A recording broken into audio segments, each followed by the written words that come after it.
Okay जी, अब officially सबको नमस्कार, अस्सलाम वालेकुम, सत श्री अकाल, गुड इवनिंग। मुझे वाकई दोबारा अपना इंट्रोडक्शन कराने की जरूरत नहीं है। मुझे इंट्रोडक्शन करवाते हुए भी अब शर्मिंदगी हो रही है। नहीं, not at all. तो बहरहाल आज मेरा again everybody, almost everybody knows me, और आप लोगों को भी सबको मैं जानती हूँ और बहुत खुशी हो रही है मुझे भी आके दोबारा। आज हम बात करेंगे केयर गिवर बर्नआउट के ऊपर, ठीक है। यानी कि हम बात करेंगे, और ये मुझे पूरी उम्मीद है हमने टॉपिक चुना इसीलिए कि जितने भी लोग यहाँ बैठे हुए इंक्लूडिंग माई सेल्फ, सब इसके साथ रिलेट कर सकेंगे। यानी सबको इस पे कुछ ना कुछ स्टोरी अपना आप याद आएगा, ठीक है। तो हम बात करेंगे, तीन चीजें हम यहाँ पर देखेंगे। एक तो हम देखेंगे कि केयर गिवर कौन होता है ना, जो देखभाल करने वाला है वो है कौन। हम देखेंगे कि जी केयर गिवर जब देखभाल करता है तो वो थक जाता है, उसको स्ट्रेस कैसे होती है, अगर वो अपना ख्याल ना करे तो वो स्ट्रेस जो है वो बर्न आउट, एक अंग्रेजी की टर्म है कि हद से ज्यादा शदीद थकन कैसे बन जाती है। और फिर हम ये बात करेंगे कि हम इन चीजों से बचने के लिए क्या कर सकते हैं, अपने आप को ठीक रखने के लिए, जो कि बहुत जरूरी है। Asma, और can I interrupt you for 1 second? Yes please Samina. Please everybody अपने अपने माइक को म्यूट कर लें। सब लोग अपने आप को म्यूट कर लें please. Kamala ji, Narendra ji, and I think that's Ravinder ji. हाँ जी, हाँ जी, म्यूट कर लें अपने माइक को। म्यूट कौन से होगा? ये टॉप पे आपके, हाँ हो गया first class. Thank you everybody. Okay, क्योंकि सुखजिंदर जी, हाँ जी, तुसी भी म्यूट कर लो अपना mic please. Thank you. Okay, go ahead. ठीक है। अच्छा, एक चीज मैंने इसमें और ऐड की है, क्योंकि हम लोग सब यहाँ पर साउथ एशियंस हैं, तो मैंने थोड़ी सी इसके अंदर एक सेक्शन ऐड किया कल्चरल मिथ्स का, कि हमारे यहाँ एज अ कम्युनिटी कुछ चीजें होती हैं जो हम सोचते हैं कि ये ऐसे ठीक हैं, लेकिन वो ऐसे ठीक नहीं होती बाज दफा, है ना। तो उसको हम उर्दू में कहते हैं मफरूजे, या फर्ज कर लेते हैं, हम खुद में सोच लेते हैं कि ये चीज ऐसी होगी लेकिन वो वैसी होती नहीं। तो हम उस पर भी बात करेंगे, तो वो भी आप लोगों को बड़ा इंटरेस्टिंग लगेगा, ठीक है। तो पहले हम बात करते हैं कि जी केयर गिवर कौन होता है।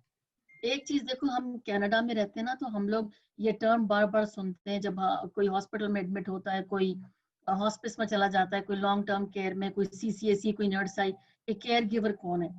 केयर गिवर दो तरह के होते हैं ना, एक फैमिली केयर गिवर होता है, फैमिली का मेंबर जैसे मैं और आप हैं, और एक होता है पेड हेल्पर, जैसे हमने कोई किसी को पे करके, और कोई नर्स बाहर से बुलाइए या कोई पीएसडब्ल्यू, वो पेड हेल्पर होता है, ठीक है।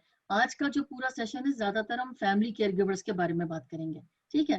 तो एक डेफिनेशन होगी केयर गिवर की कि केयर गिवर कोई भी फैमिली मेंबर या कोई भी पेड हेल्पर जिसको हम यानी उनको पे करके हायर करते हैं, उसको कहते हैं केयर गिवर। और ये वो लोग होते हैं जो देखभाल करते हैं किसी भी बच्चे की, किसी बीमार की, किसी सीनियर की, बूढ़े की, बड़ी उम्र के इंसान की, और किसी ऐसे की जो डिसेबल्ड हो या जिस किसी वजह से कोई चैलेंज हो, ठीक है।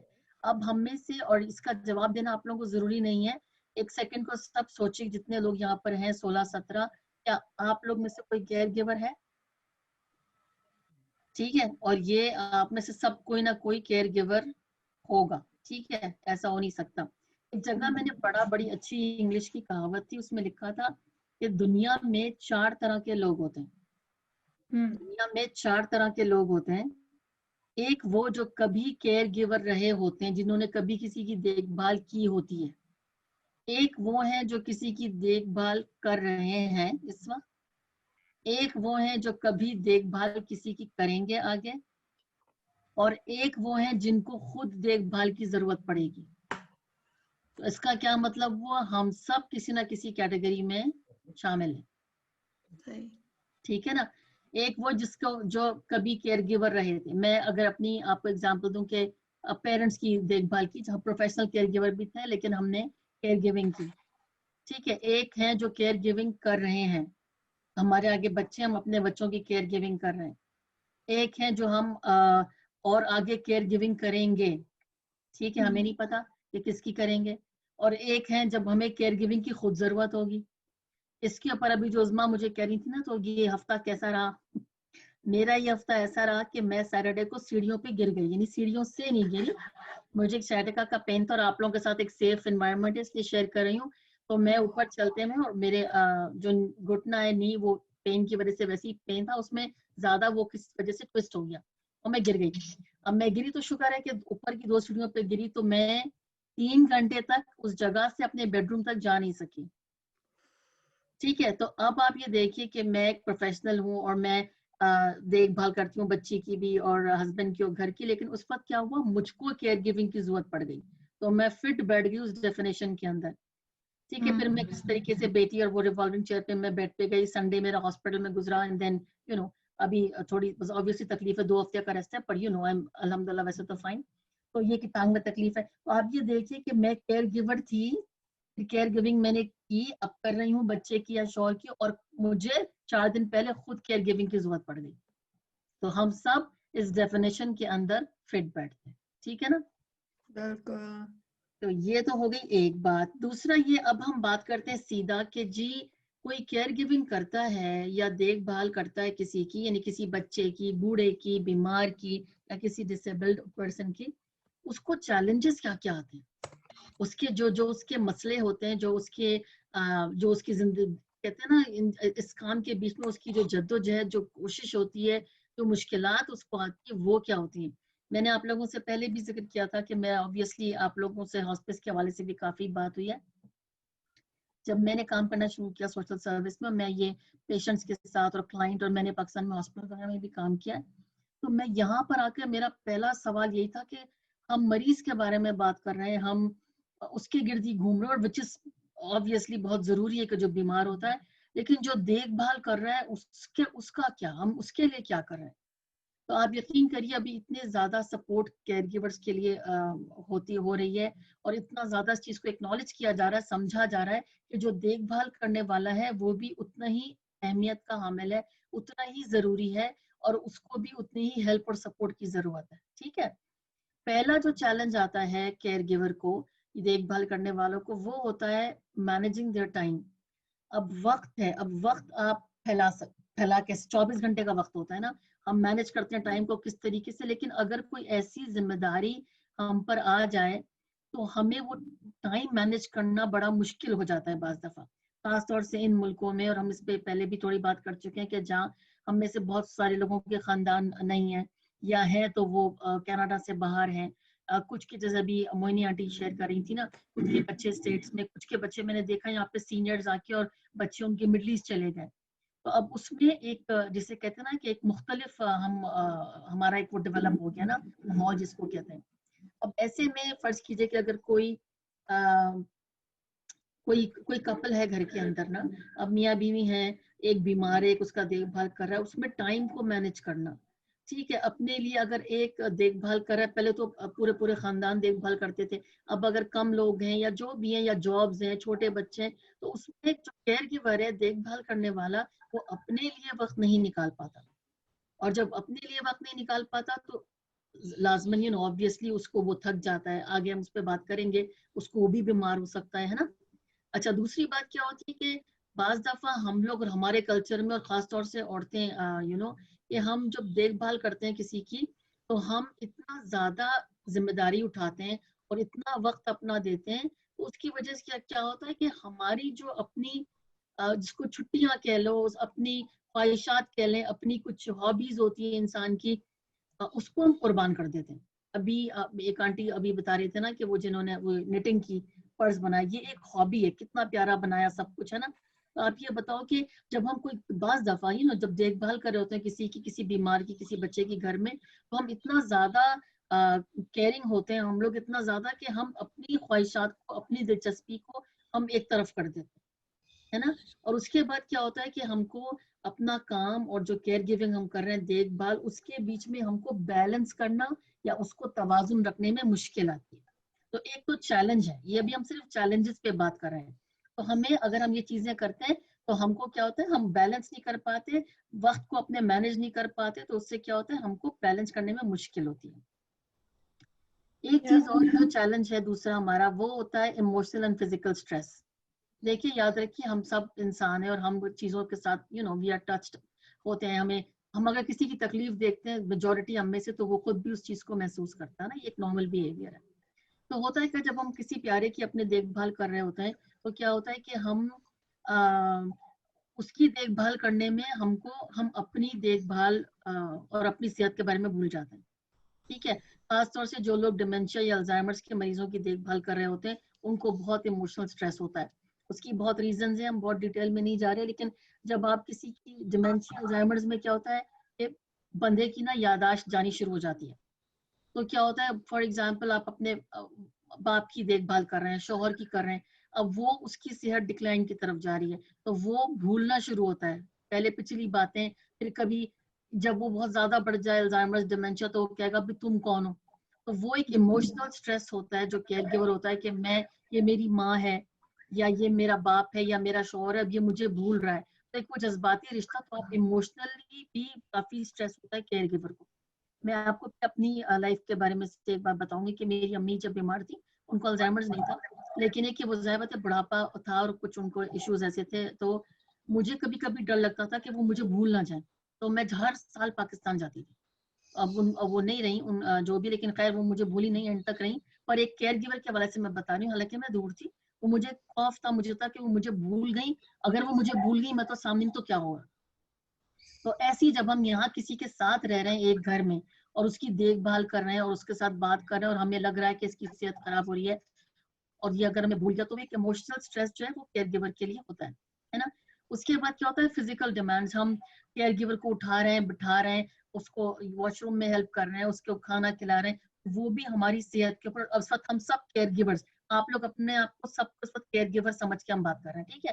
तो क्या होता है, उससे हमारा जिस्म भी थक, हमारी फिजिकल हेल्थ भी जो है ना वो थोड़ी सी थकती है।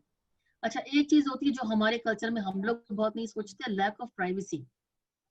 होता ये कि देखें, जब हम एक फैमिली केयर गिवर जैसे हम और आप हैं ना, हम किसी की देखभाल कर रहे हैं, तो क्या होता है कि हमारी अपनी प्राइवेसी नहीं रहती। हम इतना ज्यादा उसमें मुब्तला हो जाते हैं, मुब्तला से मेरा मतलब इतना ज्यादा मसरूफ हो जाते हैं कि अपने लिए, जैसे मैंने पीछे कहा, कि वक्त नहीं मिलता।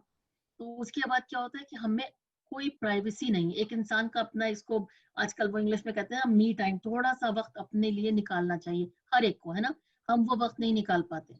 अच्छा, बाज जगह क्या होता है कि जी मेहमान बहुत आ रहे होते हैं, अब हम देखभाल कर रहे हैं किसी मरीज के, इतने मेहमान है, वो प्राइवेसी नहीं है ना। तो ये सब चीजें ना हम बाउंड्री नहीं सेट कर पाते, हम लोगों को मना नहीं कर पाते कि जी अभी मैं थक गया हूँ, अब भी मरीज सोया है, तो चलो मैं भी थोड़ी देर कमर टिका लूँ, मैं भी सो जाऊं। तो वो बाउंड्रीज भी सेट करना हमें शर्म आती है कि लोग बुरा ना मान जाए।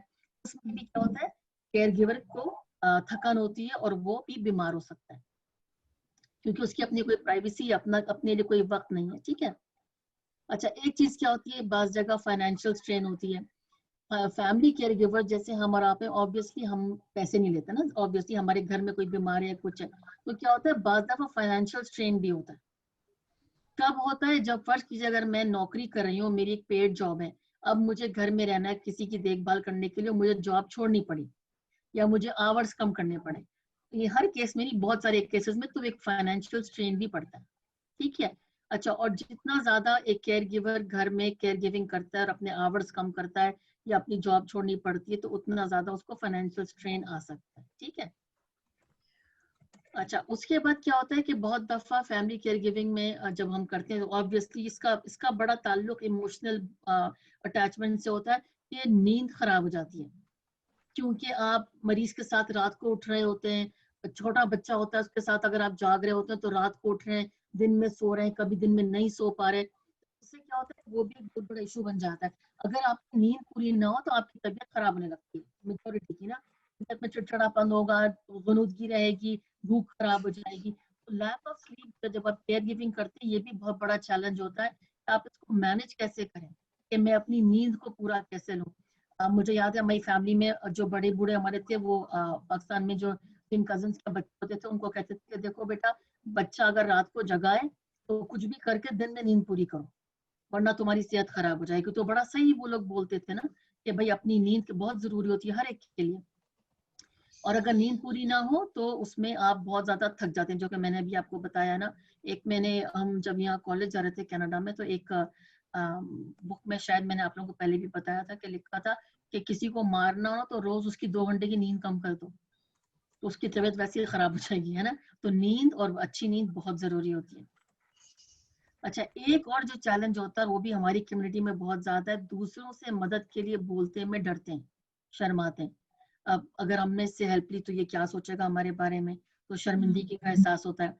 केयर गिवर जो होता है वो ये सोचता है कि ये पूरी जिम्मेदारी मेरी है, और अगर मैंने किसी से मदद मांगी तो वो समझेगा कि मैं कमजोर हूँ, मैं देखभाल नहीं कर पा रहा सही से। और उसके बाद क्या होता है, वो अपने आप को गिल्टी फील करता है कि शायद मैं ठीक से अपने जो भी घर में बीमार है या बच्चा, मैं इसकी देखभाल नहीं कर पा रहा। अब देखो, एक चीज होती है, देखें, एक इंसान की डिग्निटी होती है, एक सेल्फ रिस्पेक्ट होती है, कि वो बाज लोग किसी से हेल्प नहीं लेते, ठीक है, विच इज फाइन, है ना। बहुत लोगों का अपना अपना मूड और मिजाज होता है। लेकिन अगर आपको लगता है कि आप थक रहे हैं और आप बिल्कुल ड्रेन हो रहे हैं, तो हेल्प लेने में कुछ नहीं है, है ना। इट्स मतलब हम लोग ज्यादातर जो है ना, और वो भी मैं औरतों के हवाले से ज्यादा बात करती हूँ, और यहाँ जो आदमी, वो बुरा नहीं माने, आदमी भी बहुत सारे आदमी, कि हम कहते हैं कि अगर हमने हेल्प दी तो अगला क्या सोचेगा, ये सब कुछ मेरी जिम्मेदारी है। तो ये चीजें नहीं है। हम लोग ना, बहुत सारे लोग हमेशा गिविंग एंड पे रहते हैं, कि बस मेरा फर्ज है कि मैं दूसरों के लिए किए जाऊं, हम रिसीविंग एंड पे नहीं आते। तो ये भी हम लोगों को सीखना है एज इंसान, as care givers, as a community, कि कभी कभी रिसीविंग में भी मुश्किल नहीं, मसला नहीं है। अगर आप किसी से मदद ले रहे हैं, कोई कर रहा है, तो दैट्स ओके, आप उसकी हेल्प कर दो जब उसको जरूरत हो। अभी मैंने आप लोगों That को बताया would कि be मैं, me, sir. Sameen I ji, said, Samina. I said that would be me, Asma. I'm always like I have so much difficulty कि मैं किसी को कहूँ कि मुझे हेल्प चाहिए। अब मैंने सीखा लेटली, जब मेरे घुटने उठने बातें करने लगे, तो मैंने सोचा कि नहीं, अब मुझे कहना चाहिए कि नहीं, मैं टायर्ड हो गई हूँ या मैं नहीं कर सकती, वरना I know it's very common, you know. और इसमें इसमें कुछ झिझक की बात नहीं है, बात पता है। नहीं है। हम अपने घर वालों से भी झिझकते हैं कि इससे हाँ, कैसे, बच्चों से कैसे कहें, हम शौहर से कैसे कहें, है ना। वेरी इसमें ट्रू। अगर आप जब कर रहे हैं, हाँ, तो आप गिविंग एंड पे भी, रिसीविंग एंड पे भी जाओ ना, ये हक है हम सबका। अगर हमने किया है एग्जैक्टली, तो फिर हम ये हमारा हक है, ठीक है ना। बिल्कुल। हम्म। अच्छा जी। अच्छा, क्या होता है, अब अगर आप इन चीजों को नहीं देखेंगे, जैसे चैलेंजेस आपके सारे, तो फिर क्या होता है, डिप्रेशन होने लगती है, उदासी होगी ना, आइसोलेशन, अकेलापन लगेगा, और फिर डिप्रेशन होगी, दुख होगा। इतनी ज्यादा हम ड्यूटीज कर रहे हैं कि हम लोगों से नहीं मिल पा रहे हैं, अपने लिए टाइम नहीं है। अच्छा, बाज दफा होती है कि हम, अभी जैसे समीना ने भी कहा, मैं भी कुछ इसी किस्म की नेचर है, लेकिन मैं अपने आप को थोड़ा बेहतर करने की कोशिश कर रही हूँ, कि हम सोचते हैं, अच्छा हमने तो दूसरे के लिए इतना किया, अब हम पे वक्त है, तो वो तो नहीं कर रहा, तो फिर क्या होता है, खुद ही खुद अपने दुख में चले जाते हैं। अरे हम उससे कहेंगे तो वो करेगा ना। हो सकता है कि हमें उससे कहने की जरूरत हो। बहुत या सारे केयर गिवर्स बेचारे इतने अच्छे होते हैं कि वो खुद ही रिस्पॉन्सिबिलिटी अज्यूम कर लेते हैं, कि जी ये है, मैं खुद कर लूंगा। अब जब मैं अगर बीमार हुई या कोई केयर गिवर बीमार हुआ, तो वो क्या करता है, वो शर्म के मारे कहता नहीं कि मुझे तकलीफ है, और फिर खुद ही दुख में चला जाता है बाज दफा, कि इसने तो मेरा ख्याल ही नहीं किया। तो हो सकता है बाज दफा आपको उनसे पूछने की जरूरत हो, उनको बताने की जरूरत हो कि मुझे तकलीफ है, मेरे लिए ये कर दो। बिल्कुल। तो ये भी हम लोगों को थोड़ा चेंज होने की और अपने आप को थोड़ा इम्प्रूव करने की जरूरत है, कि कहिए, है ना, बोलना सीखें कि भाई मुझे भी तकलीफ हो रही है, और मुझे इस वक्त थोड़ी सी हेल्प की जरूरत है, या ठीक है। अच्छा, अब हम आ जाते हैं केयर गिवर स्ट्रेस और बर्नआउट के ऊपर। अब देखिए, ये तो हमने बात की थी चैलेंजेस पे ना, कि क्या क्या स्ट्रगल आती है, केयर गिवर किन चीजों से गुजरता है। अब देखिए, अगर आप इन चीजों की हम नहीं ख्याल करें, तो अगर हम नहीं ख्याल करेंगे तो वो स्ट्रेस जमा होता जाएगा, और वो बर्न आउट की सूरत में आएगा, यानी शदीद थकन, और ऐसी कि जिसमें आप बिल्कुल, जिसे कहते हैं ना कि डिक्लाइन की तरफ आपकी सेहत जा सकती है, ठीक है। मैं एक सेकंड ये स्क्रीन इधर करूँ, मुझे फिर मटेरियल नजर नहीं आ रहा।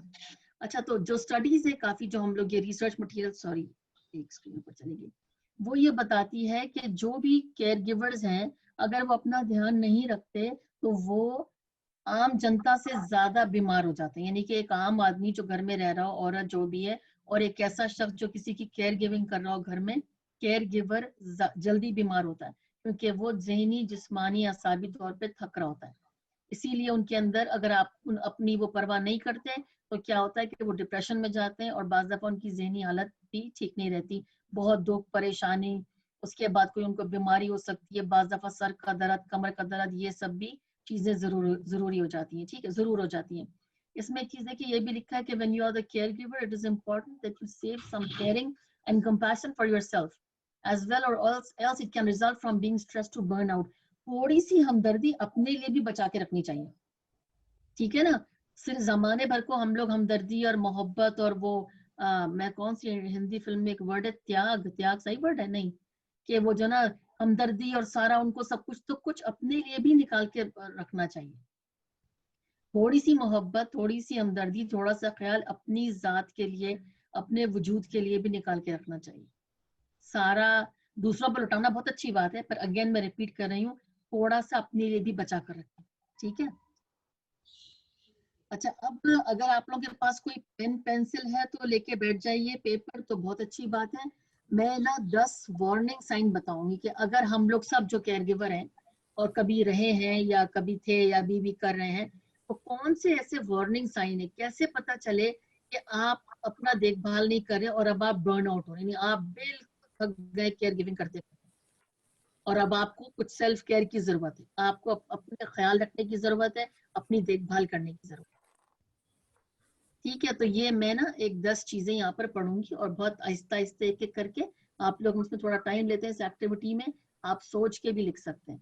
तो अगर आप केयर गिवर हैं तो क्या आपको, अगर आप जैसे घर में कोई बच्चा है, कोई बूढ़ा है, कोई बीमार है, जब आप किसी काम से बाहर जाते हैं तो आपको फिक्र लगी रहती है कि मैंने उसको अकेला छोड़ दिया घर में, चाहे वो सो रहा है, चाहे वो इतना बड़ा बच्चा है कि उसको फिक्र की जरूरत नहीं है, लेकिन आप किसी काम से बाहर गए और आपको इतनी फिक्र हो रही कि मैं कैसे बाहर आ गई, मैं क्यों घूमने आ गई, मैं क्यों शॉपिंग करने, ग्रोसरी करने आ गई, मैंने उसको अकेला छोड़ दिया।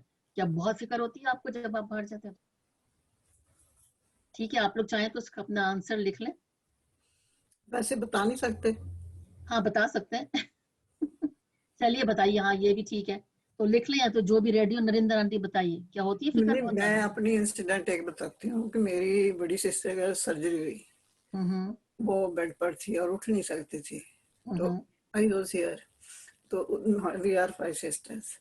तो एक मेरे से बड़ी उसकी मतलब केयर गिवर बनी। अपने आप वो बड़ी वीक सी है वैसे।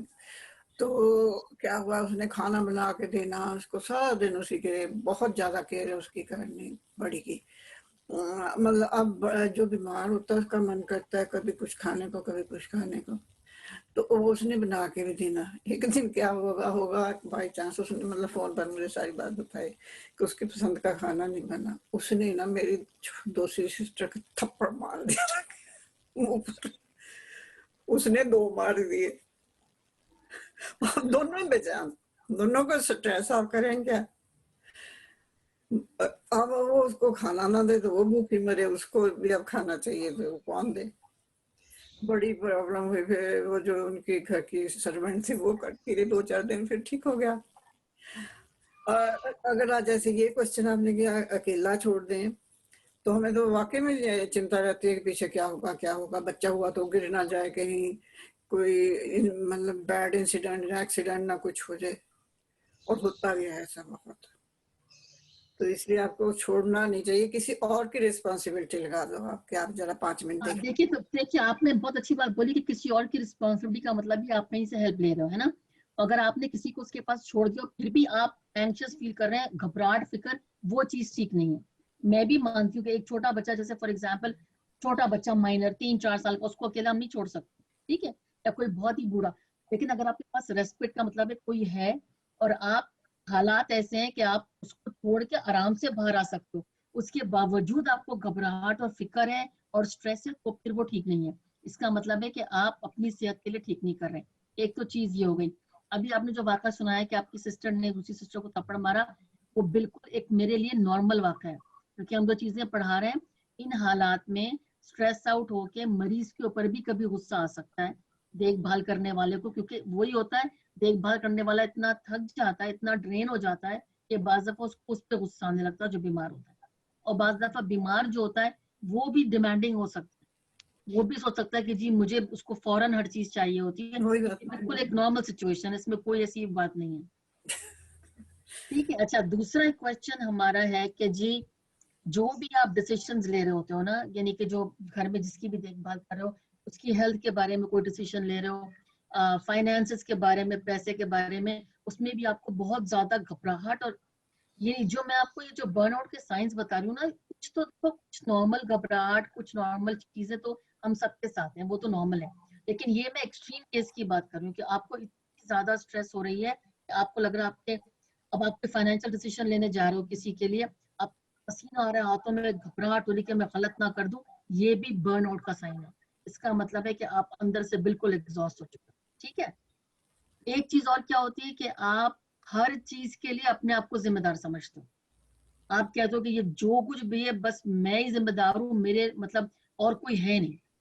ठीक है, मैं ओवरली रिस्पॉन्सिबल जिसको कहते हैं ना, कि मैं हर चीज के लिए अगर कुछ गड़बड़ भी होगी तो मैं जिम्मेदार हूँ।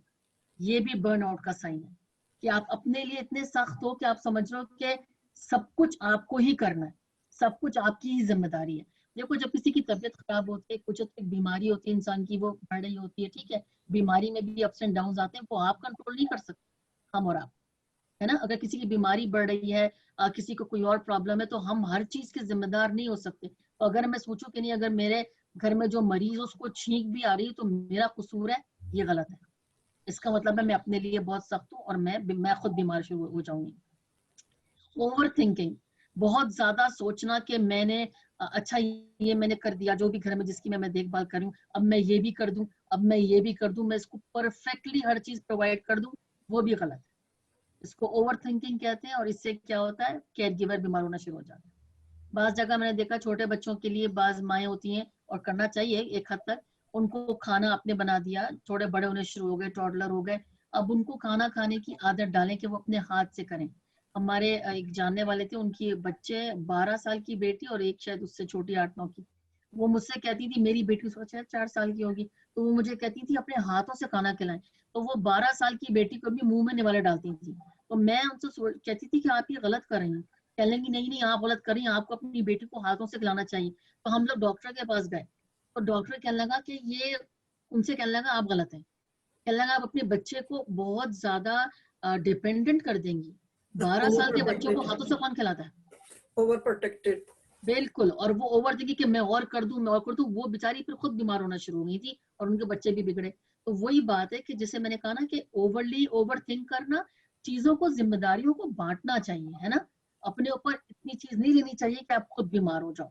उसके बाद क्या होता है, अभी देखो ये फ्रस्ट्रेटेड और impatient with your loved one, जो अभी नरेंद्र आंटी ने जो वाक्य सुनाया था ना, एग्जैक्ट इसके ऊपर बैठता है कि फिर आप जब इतना कुछ करोगे तो फिर जो आपका मरीज या बच्चा या जो भी घर में जिसकी आप देखभाल कर रहे हैं, उसके साथ आपको सब्र में कमी आएगी, आप इम्पेशेंट हो जाओगे, आपको झंझलाहट होगी, उससे क्या होगा, रिलेशनशिप भी फिर थोड़ी सी खराब होता है ना। क्योंकि ये सब हम इतना ज्यादा कर रहे हैं, तो फिर हम थक रहे हैं और फिर हमें फ्रस्ट्रेशन हो रही है, क्योंकि हम सब इंसान है ना। हर इंसान की एक कैपेसिटी होती है कि वो एक हद तक प्रेशर ले सकता है। अपने आप पे इतना प्रेशर नहीं डालना चाहिए कि वो कहते हैं ना, एक कहावत है उर्दू की कि जो रबर बैंड होता है उसकी लचक की भी एक हद होती है। एक बैंड होता है, आप उसे कितना खींचेंगे, एक हद के बाद वो भी टूट जाता है। तो कभी भी आप टूट जाए। एक मैं स्टोरी एक इंसिडेंट सुनाओ इसी से रिलेटेड। पता नहीं वो यहाँ रेलिवेंट है कि नहीं। एक फ्रॉक की कहानी थी जो मेरा है ना। जी जी जी, एक कहिए मैं कहिए। इंसिडेंट सुनाऊं इसी से रिलेटेड। हाँ हाँ बोलिए। एक ना मदर, उसका फर्स्ट इश्यू था, बेटा था, बड़ा प्यार करती थी उसको। वो मतलब उसके नहलाने लगी तो पड़ोसन ने आवाज लगा ली, वो उसे बाथ टब में छोड़ के ना चली गई। वो बातें करती रही, उनको उसको याद ही नहीं रहा मेरा बेटा वहां। वो बेटा 8 महीने का था, उसने ऐसे ना वो चला लिया और एक बॉइल्ड वाटर आने लग गया टब में। उसने चीखे मारी, कुछ नहीं सुना, और बच्चा ना उसमें बिल्कुल उबल के जैसे उसकी मतलब डेथ हो गई बच्चे की। वो जब आई अंदर देखा तो बच्चा तो ऊपर तैर रहा है और जला हुआ बिल्कुल, पानी के सारे वेपर्स उड़े हुए, बुरा हाल। ही यही की बात है कनाडा की। तो मतलब one should be careful about it, जब आप कुछ कर रहे हो तो you should be careful that what you are देखिए डूइंग। ये जो है ना, ये नरेंद्र आंटी फिर ये जिसे कहते हैं ना, ये एक ऐसी मिसाल है कि ये ओवरली रिस्पॉन्सिबल नहीं है, ये केयरलेसनेस की मिसाल है। केयरलेस ही वो वही कह पूरी रही एक वो पूरा एक अलग चैप्टर, ये केयरलेसनेस की मिसाल होती है फिर ना, ये बिल्कुल भी परवाह नहीं की। वो एक दूसरी, हमें ना दरमियान में रहना है, जो हम बात करें ना, हमें बैलेंस में रहना है। हूँ जो ओवरली ना। लोग एक तरफ चले जाते हैं ना, वहां फिर ये वाकयात ऐसे होते हैं जो तवाजुन खराब कर देते हैं, फिर ऐसे वाकयात होते हैं। अच्छा, बहुत दुख हुआ था। परवाह नहीं करेंगे तो एक चीज और क्या है, changes in sleep and eating patterns. फिर क्या होता है, खाने पीने में मुश्किल होती है, किसी को बहुत भूख लगती है और किसी को बिल्कुल नहीं लगती, किसी को बहुत नींद आती है, किसी की नींद बिल्कुल खराब हो जाती है। तो ये भी एक साइन है कि आप केयर गिविंग करते करते थक गए। ठीक है, बहुत ज्यादा बीमार होने लगते हैं अगर आप अपनी परवाह ना करें। Head x, back x, majority को सर का दर्द, कमर का दर्द, नीचे कमर में दर्द, बाजुओं में दर्द, ये सब शुरू हो जाता है। बाज लोग समझते हैं कि जी अगर हम स्ट्रेस में होंगे तो हमारे जहन को हो रहा है, हमारी बॉडी को कुछ नहीं होगा, लेकिन ऐसा नहीं होता। अगर आप अपना ख्याल नहीं करेंगे तो जो जहनी आपको जो मेंटल हेल्थ के इश्यूज आएंगे, उससे आपकी फिजिकल हेल्थ खराब होना शुरू हो जाती है। ठीक है, उसके बाद क्या होता है, जो भी, अगर आप केयर गिवर बर्नआउट है, थक रहे हैं आप, तो क्या होता है, जो आप काम कर रहे हैं उस वक्त, उस पर आप फोकस नहीं कर पाते, आप अपने काम पे और फैमिली की रिस्पॉन्सिबिलिटी पे बैलेंस नहीं कर पाते, और फिर आप कभी कभी अपने दोस्तों से, फैमिली से दूर हटने शुरू हो जाते हैं, क्योंकि आप इतने बेजार हो चुके होते हैं कि आपका किसी से बात करने को दिल नहीं चाहता। तो अगर ये साइंस, जैसे इसमें लिखा हुआ है कि जी अगर आपको इनमें से कुछ सवालों के जवाबात आपके हाँ में हैं, तो इसका मतलब है कि आप थक गए और आपको केयर गिवर बर्नआउट हो रहा है, और अब आपको थोड़ी सी अपने ऊपर तवज्जो देने की जरूरत है एज अ केयर गिवर। ठीक है, अब हम बात करते हैं कल्चरल मिथ्स के ऊपर। ये थोड़ा सा इंटरेस्टिंग होगा, अगर आप में से कोई जवाब देना चाहे। मुझे आप लोग सब नजर नहीं आ रहे, तो उज़मा या समीना, आप जो भी अगर कोई बोलना चाहे तो मुझे प्लीज बता दीजिएगा बीच में। ठीक है, एक तो हम लोग ये सोचते हैं कभी कभी कि जो मेंटल हेल्थ के फैक्टर्स हैं, यानी कि जो जहनी सेहत के बारे में जो हम बात करते हैं, जैसे स्ट्रेस है या एंजाइटी या डिप्रेशन है, इसको होता है तो होता रहने दो, इससे ना हमें कुछ नहीं होगा, हमारी सेहत पे कोई फर्क नहीं पड़ता अगर हमको स्ट्रेस हो रहा है। क्या ये सही है? नहीं। ठीक है, नहीं। नहीं सही है ना। ठीक है, इसकी रियलिटी क्या है? इसकी रियलिटी ये है कि हमारा जो जहन है वो हमारे दिमाग, जो हमारी बॉडी के साथ ऑब्वियसली जुड़ा हुआ है। ठीक है ना। फॉर एग्जाम्पल, जैसे साउथ एशियंस या हम लोगों में डायबिटीज ज्यादा होती है। अब डायबिटीज कैसे होती है? जब आप खाने पीने की आदत आपकी खराब है, मीठा खा रहे हैं, फैमिली हिस्ट्री, बहुत सारे फैक्टर्स हैं। स्ट्रेस बहुत बड़ा फैक्टर है डायबिटीज के अंदर। अगर इन सब चीजों के अलावा स्ट्रेस भी बहुत ज्यादा है, तो हमारे बॉडी में एक हार्मोन होता है कॉर्टिसोल, वो रिलीज होता है, जिससे हमारी बॉडी में शुगर बढ़ती है और हमको डायबिटीज होती है। तो आप देखिए कि अगर हम सोचें कि जी स्ट्रेस और डिप्रेशन ही, मुझे तो कुछ नहीं होगा, मेरे फिजिकल हेल्थ पे कोई फर्क नहीं पड़ता, मैं थोड़ी देर में भूल जाऊंगा, ऐसे ये चीज गलत है। रियलिटी ये होती है कि हमें इससे फर्क पड़ता है और ये हमारी फिजिकल हेल्थ को इफेक्ट कर सकता है। ठीक है, एक मिथ ये है कि जी और अगेन थोड़ा सा ये यहाँ पे ओवरलैप भी होगा कि जो स्ट्रेस के सिम्टम्स हैं उनकी परवाह नहीं करनी चाहिए, क्योंकि उनसे अभी जो मैंने बात की, उनकी परवाह नहीं करना चाहिए, परवाह की नहीं करना चाहिए। करना चाहिए। Yes, अच्छा, क्यों करना चाहिए? because stress affect करता है। सॉरी गुलनाज, आप बोलिए बोलिए। स्ट्रेस आपकी हेल्थ को इफेक्ट करता है। हम्म, अगर आप स्ट्रेस का बर वक्त उसको नहीं केयर करेंगे तो उससे आपको डिप्रेशन और यानी वो तो एक stress for the time being होता है, लेकिन अगर वो ज्यादा देर तक रह जाए तो वो फिर कन्वर्ट हो जाता है डिप्रेशन में। बिल्कुल बिल्कुल बिल्कुल और सही कहा उसको आपने। भूख भी नहीं लगती, फिर हेडेक होने बिल्कुल लगती है, तरह तरह के उसके बॉडी भी वीकनेस जैसी फील होने लगती है। तो हमें उसका केयर करनी चाहिए। बिल्कुल, और ये देखें कि स्ट्रेस हो रही तो ये सोचो कि स्ट्रेस क्यों हो रही है। इसका मतलब है जिंदगी में कोई ऐसी चीज या ऐसे कोई हालात है जिससे हम लड़ नहीं पा रहे, या हमको हेल्प की जरूरत है, या हमें कोई चीज चेंज करने की जरूरत है, इसकी वजह से हमको हो रही है। एक चीज मैं आप लोगों को चलो उस पर हमसे रिलेटेड है कि इससे पहले कि हम स्ट्रेस के लिए हेल्प लें, ठीक है। इससे पहले कि हम स्ट्रेस के लिए हेल्प लें, स्ट्रेस के सिम्टम्स को बहुत शदीद होना चाहिए, यानी मैं बहुत ज्यादा परेशान, क्योंकि अगर मैंने इससे पहले हेल्प ले ली अभी तो मेरे लिए बड़ी शर्म की बात होगी और बड़ा एम्बैरेसिंग होगा। क्या ये ठीक है? क्यों? ठीक है, यानी कि अगर मैं हेल्प लूंगी स्ट्रेस के लिए तो मेरे लिए बड़ी शर्म की बात है। नहीं, गलत ये बात है। एम्बैरेसमेंट वही फील तो हम करते लोग हैं बात लोग सोचते हैं ना। तो ये नॉर्मली। बताइए क्या ये ठीक बात है कि गलत बात है कि गलत, अगर मैंने बिल्कुल किसी गलत, से हेल्प ले ली ये तो बड़ी गलत मुझे शर्मिंदगी होगी? गलत बात है बिल्कुल। गलत है, लेकिन पीपल थिंक यही सोचते हैं। पता क्या है, इसको रिमूव करने के लिए डिफरेंट मेथड्स हैं, वो अडॉप्ट करने चाहिए। जैसे कि कहीं सैर करने चल जाओ, आप म्यूजिक लगा लो, आप डांस करने लग जाओ, या किसी निकल जाओ घर से बाहर और try to forget that whatever the reason is behind it. देखिए वो सारा ना सेल्फ केयर पे आपने बड़ी अच्छी बात की, हम उस पर करेंगे बात। मैं एक चीज बताऊं कि अभी ये जो चीज है ना कि हमने, मुझे कोई स्ट्रेस हुई और ये कि मैंने सोचा कि नहीं अभी तो मैं स्ट्रेस हो रही होने दो, कोई नहीं, मैं हेल्प नहीं लेती। मैंने कहा जब ये बहुत अगर ज्यादा स्ट्रेस हुई तब मैं हेल्प लूंगी। अब जब तक वो ज्यादा हुई तब तक पता चला मेरी तो तबीयत खराब होनी शुरू हो गई। फिर मैंने सोचा कि अगर मैं इसमें हेल्प लूंगी तो दुनिया वाले क्या बोलेंगे, तो बड़ी शर्म की बात है। तो ये चीज, ये सोच गलत है। उसमें देखो, उसमें ना एज कंपैशनेट कम्युनिटी हमें दोनों तरफ की चीजें देखनी है। अगर फॉर एग्जांपल गुलनाज को गॉड फॉरबिड कोई ऐसी प्रॉब्लम है और वो हेल्प लेती हैं, तो वो भी ना सोचें कि ये शर्म की बात है। लेकिन वो क्यों सोच रही हैं? क्योंकि वो हम लोगों की वजह से सोच रही हैं। एज अ कम्युनिटी हम लोग जज करते हैं। अब गुलनाज ने हेल्प ली तो मैंने सोचा कि इनको देखो जरा, ये तो अपने आप को हैंडल ही नहीं कर सकती, ये कहीं से काउंसलिंग ले रही हैं। तो क्या है, मेरी गलती है एज अ नेबर या एज अ फ्रेंड या एज अ फैमिली मेंबर, मैं जज कर रही हूँ। तो मेरी जजमेंट का जो खौफ है ना, कम्युनिटी की जजमेंट का खौफ बहुत सारे लोगों को हेल्प नहीं लेने देता। तो ये हम लोगों को एज अ कम्युनिटी समझना है कि अगर हम में से कोई कोई हेल्प ले रहा है या कोई परेशान है या कोई भी सिस्टम से हेल्प ले रहा है, तो प्लीज उसको जज ना करें। उसकी, हमारी जजमेंट की वजह से वो शख्स हेल्प नहीं लेता। ठीक है?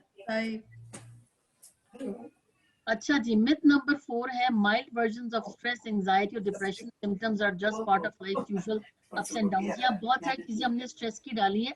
जो हल्का फुल्का डिप्रेशन चलता है, वो जिंदगी का उतार चढ़ाव, ऊपर नीचे है। तो चलो मैं ऐसा करता हूँ कि जरा थोड़ा खाना ज्यादा खा लूं या थोड़ी सी शराब पी लूं तो ये मैं भूल जाऊंगा। क्या ये सही है? हाँ जी, हाँ जी, 4 बजे तो ਹੁੰਦਾ ना।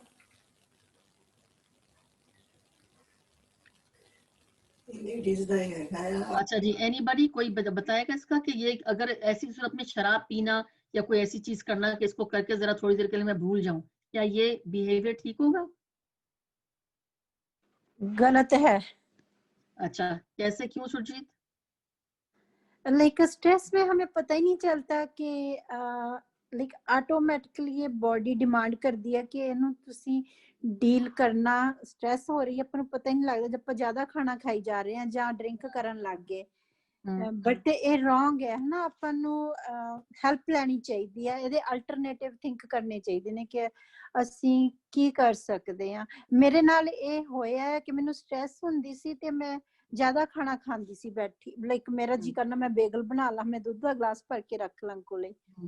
ਤੇ ਇੱਕ ਵਾਰੀ ਕੀ ਹੋਇਆ ਹੈ ਨਾ, ਆਪਾਂ ਕਹਿੰਦੇ ਆ ਕਿ weight ਘਟਾਉਣ ਲਈ ਆ ਜਿਹੜੇ ਪ੍ਰੋਡਕਟ ਆਉਂਦੇ ਨੇ ਉਹ ਯੂਜ਼ ਕਰ ਲਓ, ਓਕੇ, ਤੇ ਮੈਂ ਉਹ ਲੈ ਆਂਦੇ। ਬਟ ਮੇਰਾ ਰੀਜ਼ਨ ਸੀਗਾ weight ਵਧਣ ਦਾ, ਸਟ੍ਰੈਸ।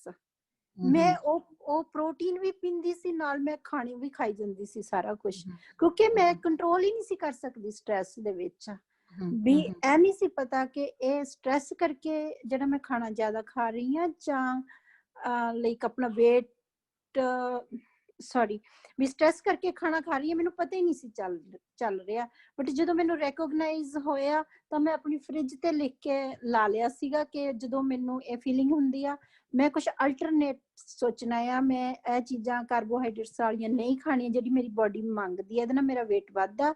ਤੇ ਮੈਂ ਉਹ ਲਾਈਕ ਉੱਤੇ ਲਿਖਿਆ ਸੀ ਕਿ ਮੈਂ ਜਾਂ ਗ੍ਰੀਨ ਟੀ ਪੀਣੀ ਹੈ ਇਸ ਟਾਈਮ। ਰੈਕੋਗਨਾਈਜ਼ ਕਰਨਾ ਸ਼ੁਰੂ ਕੀਤਾ ਸੀ, ਥਿੰਕ ਲਾਈਕ ਪਤਾ ਲੱਗਣ ਲੱਗ ਗਿਆ ਸੀ ਕਿ ਇਹ ਸਟ੍ਰੈਸ ਆ, ਇਹ ਮੇਰੀ ਭੁੱਖ ਨਹੀਂ ਹੈਗੀ।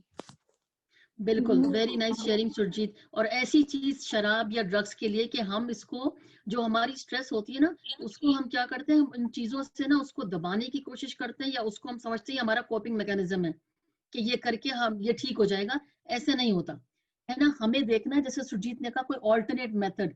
अच्छा, स्ट्रेस भी देखिए क्या होता है कि कुछ चीजें आपके कंट्रोल में होती हैं, उसको आप ठीक कर सकते हैं। कुछ स्ट्रेसेस ऐसे होते हैं कि वो उस वक्त ठीक नहीं हो सकते, तो उसमें यह कि आपने उसके साथ कोप कैसे करना है। शराब पीना या बहुत ज्यादा खाना या गलत खाना खाना, अपना वेट बढ़ाना, ये इसका हल नहीं है, ये आपको और बीमार कर देगा।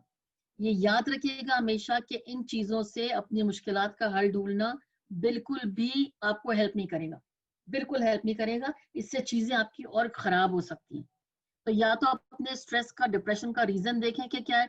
एक फैमिली को हमने हेल्प किया था, जो उनके यहाँ डेथ हो गई थी काफी साल पहले, अफगानिस्तान की जंग में ना। उनके हस्बैंड जो थे वो खाने की टेबल पे थे, और वो जंग हो रही थी, और किसी ने फायर किया, वो खाने की टेबल पे उनको बुलेट लगी, और जो सब खून भर गया और उनकी डेथ हो गई। तो मैं उनसे मिली थी आंटी से, एक ग्रुप के बीच में। वो बहुत रो रही थी, उनके बच्चों को भी, बड़ा बेटा था उसका भी मेंटल हेल्थ का कोई इश्यू हो गया था। तो मैं ये बता रही हूँ कि ये जो चीजें होती है ना, क्या कहते हैं, फिर उस किसी को शराब की लत भी लग गई, ये चीजें हेल्प नहीं करती। तो उन्होंने क्या किया था कि उनका जो था ना, अनरिजॉल्व ग्रीफ था, क्योंकि उन्होंने इस वाकये पे किसी से बात नहीं की, कभी हेल्प नहीं ली। तो वो क्या था, उनका बेटा शराब पीने लगा, वो बहुत रोती थी, तो इस तरह एक मसलों की उनके यहाँ एक, जिसे कहते हैं ना, खिचड़ी बन गई। जब उन्होंने अपने ग्रीफ को एड्रेस किया कि हाँ ये रीजन है कि वो जो मौत हुई थी इतने साल पहले, हम उस बारे में बात नहीं कर रहे, हम उस बारे में किसी से हेल्प नहीं ले रहे, तो वो सब बिल्डअप होके, तो फिर उनके लड़के की शराब छुड़ाई और वो सब कुछ। तो देखना चाहिए कि हमारा स्ट्रेस या हमारे पीछे से कोई चीज तो नहीं आ रही है ना। और फिर इसको ठीक करने के लिए हम क्या कर सकते हैं, और अगर हम इस वक्त इसको ठीक करने के लिए अपने बिहेवियर में क्या चेंज ला सकते हैं, या अगर कोई स्ट्रेस है। फॉर एग्जाम्पल, एक को हमने किसी को हेल्प की थी, वो किसी नेबरहुड में ऐसे रहते थे, उनके लैंडलॉर्ड बड़े अजीब थे ना, जालिम टाइप के। जालिम से मतलब ये बड़ा सताते थे। तो उनकी बीवी, नए इमिग्रेंट्स थे, उनको बहुत बेचारी को इश्यूज होने लगे। फिर वो हमसे कनेक्ट हुए, मुझे नहीं पता, not in this job, the other one. उनको हमने कहा कि अगर आप कर सकते हैं तो आप इनको वहां से मूव कर दें, क्योंकि हम जाकर लैंडलॉर्ड को समझा नहीं सकते थे। वो वहां से मूव हुई हैं और उनकी तबीयत बेहतर होना शुरू हो गई। तो अगेन, कुछ स्ट्रेसर्स ऐसे होते हैं कि आप उनको कर सकते हैं उस वक्त ठीक, सिचुएशन से निकल सकते हैं।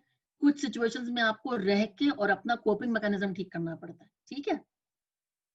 एक मिथ हमारे, वही हमारे कल्चर में ज्यादा है कि हम समझते हैं कि विल पावर या अपने आप को, अपनी थॉट्स को कंट्रोल करना, वो इनफ होती है कि आप अपने मेंटल हेल्थ प्रॉब्लम्स को रिजॉल्व कर लें। देखिए, कुछ हिस्सा इसका ठीक है कि कभी कभी कुछ दफा विल पावर या थोड़ा बहुत अपने आप को, अपनी सोचों को कंट्रोल करना, मैं इसमें बिलीव करती हूँ, हम कंट्रोल कर सकते हैं। लेकिन आप क्या समझते हैं कि क्या सिर्फ यही काफी होता है, या हमें कुछ और भी करना चाहिए?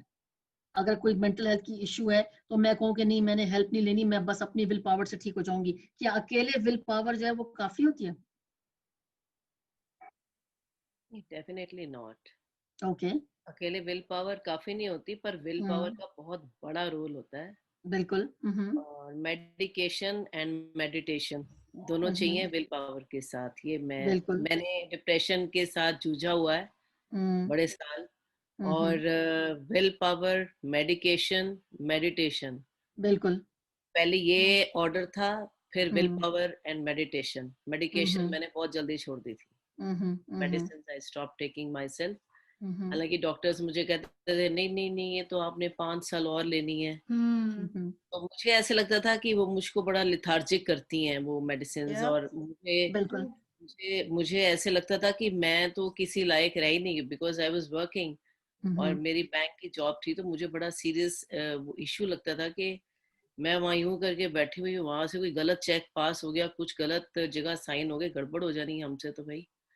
So I stopped taking medicines and yes, need help. Yeah. बिल्कुल। तो एक जो कॉम्बिनेशन होता है ना, कॉम्बिनेशन सब चीजों का, वो आपको अपने पैर पे खड़ा करता है।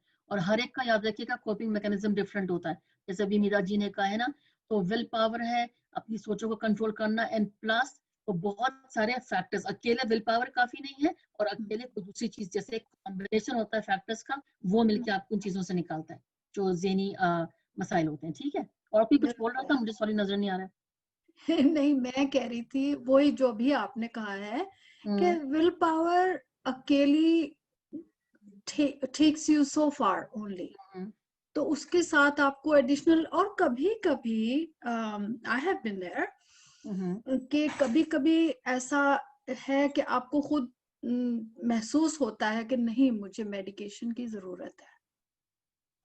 सो ये भी एक आपकी विल पावर की ऑफ शूट लगती है मुझे, कि आपने खुद से ये रियलाइज कर लिया कि नहीं, मैं अकेले जूझ नहीं सकती इस चीज से. Meditation, definitely meditation helps a lot, but कभी आपको जब खुद ये अवेयरनेस आए ना कि मुझे मेडिकेशन की जरूरत है, तो जरूर अपने डॉक्टर से बात करें, जरूर अपने डॉक्टर के साथ शेयर करें कि मैं इस तरह के मुझे थॉट्स आ रहे हैं, या मैं वो जो मीता जी कह रही हैं वो 100% है. It makes you slow and lethargic, और आप सोचते हो कि फिर मैं केयर गिविंग कैसे करूंगी, लेकिन अगर इससे वर्स हो गए तो फिर आप केयर गिविंग कैसे करोगे.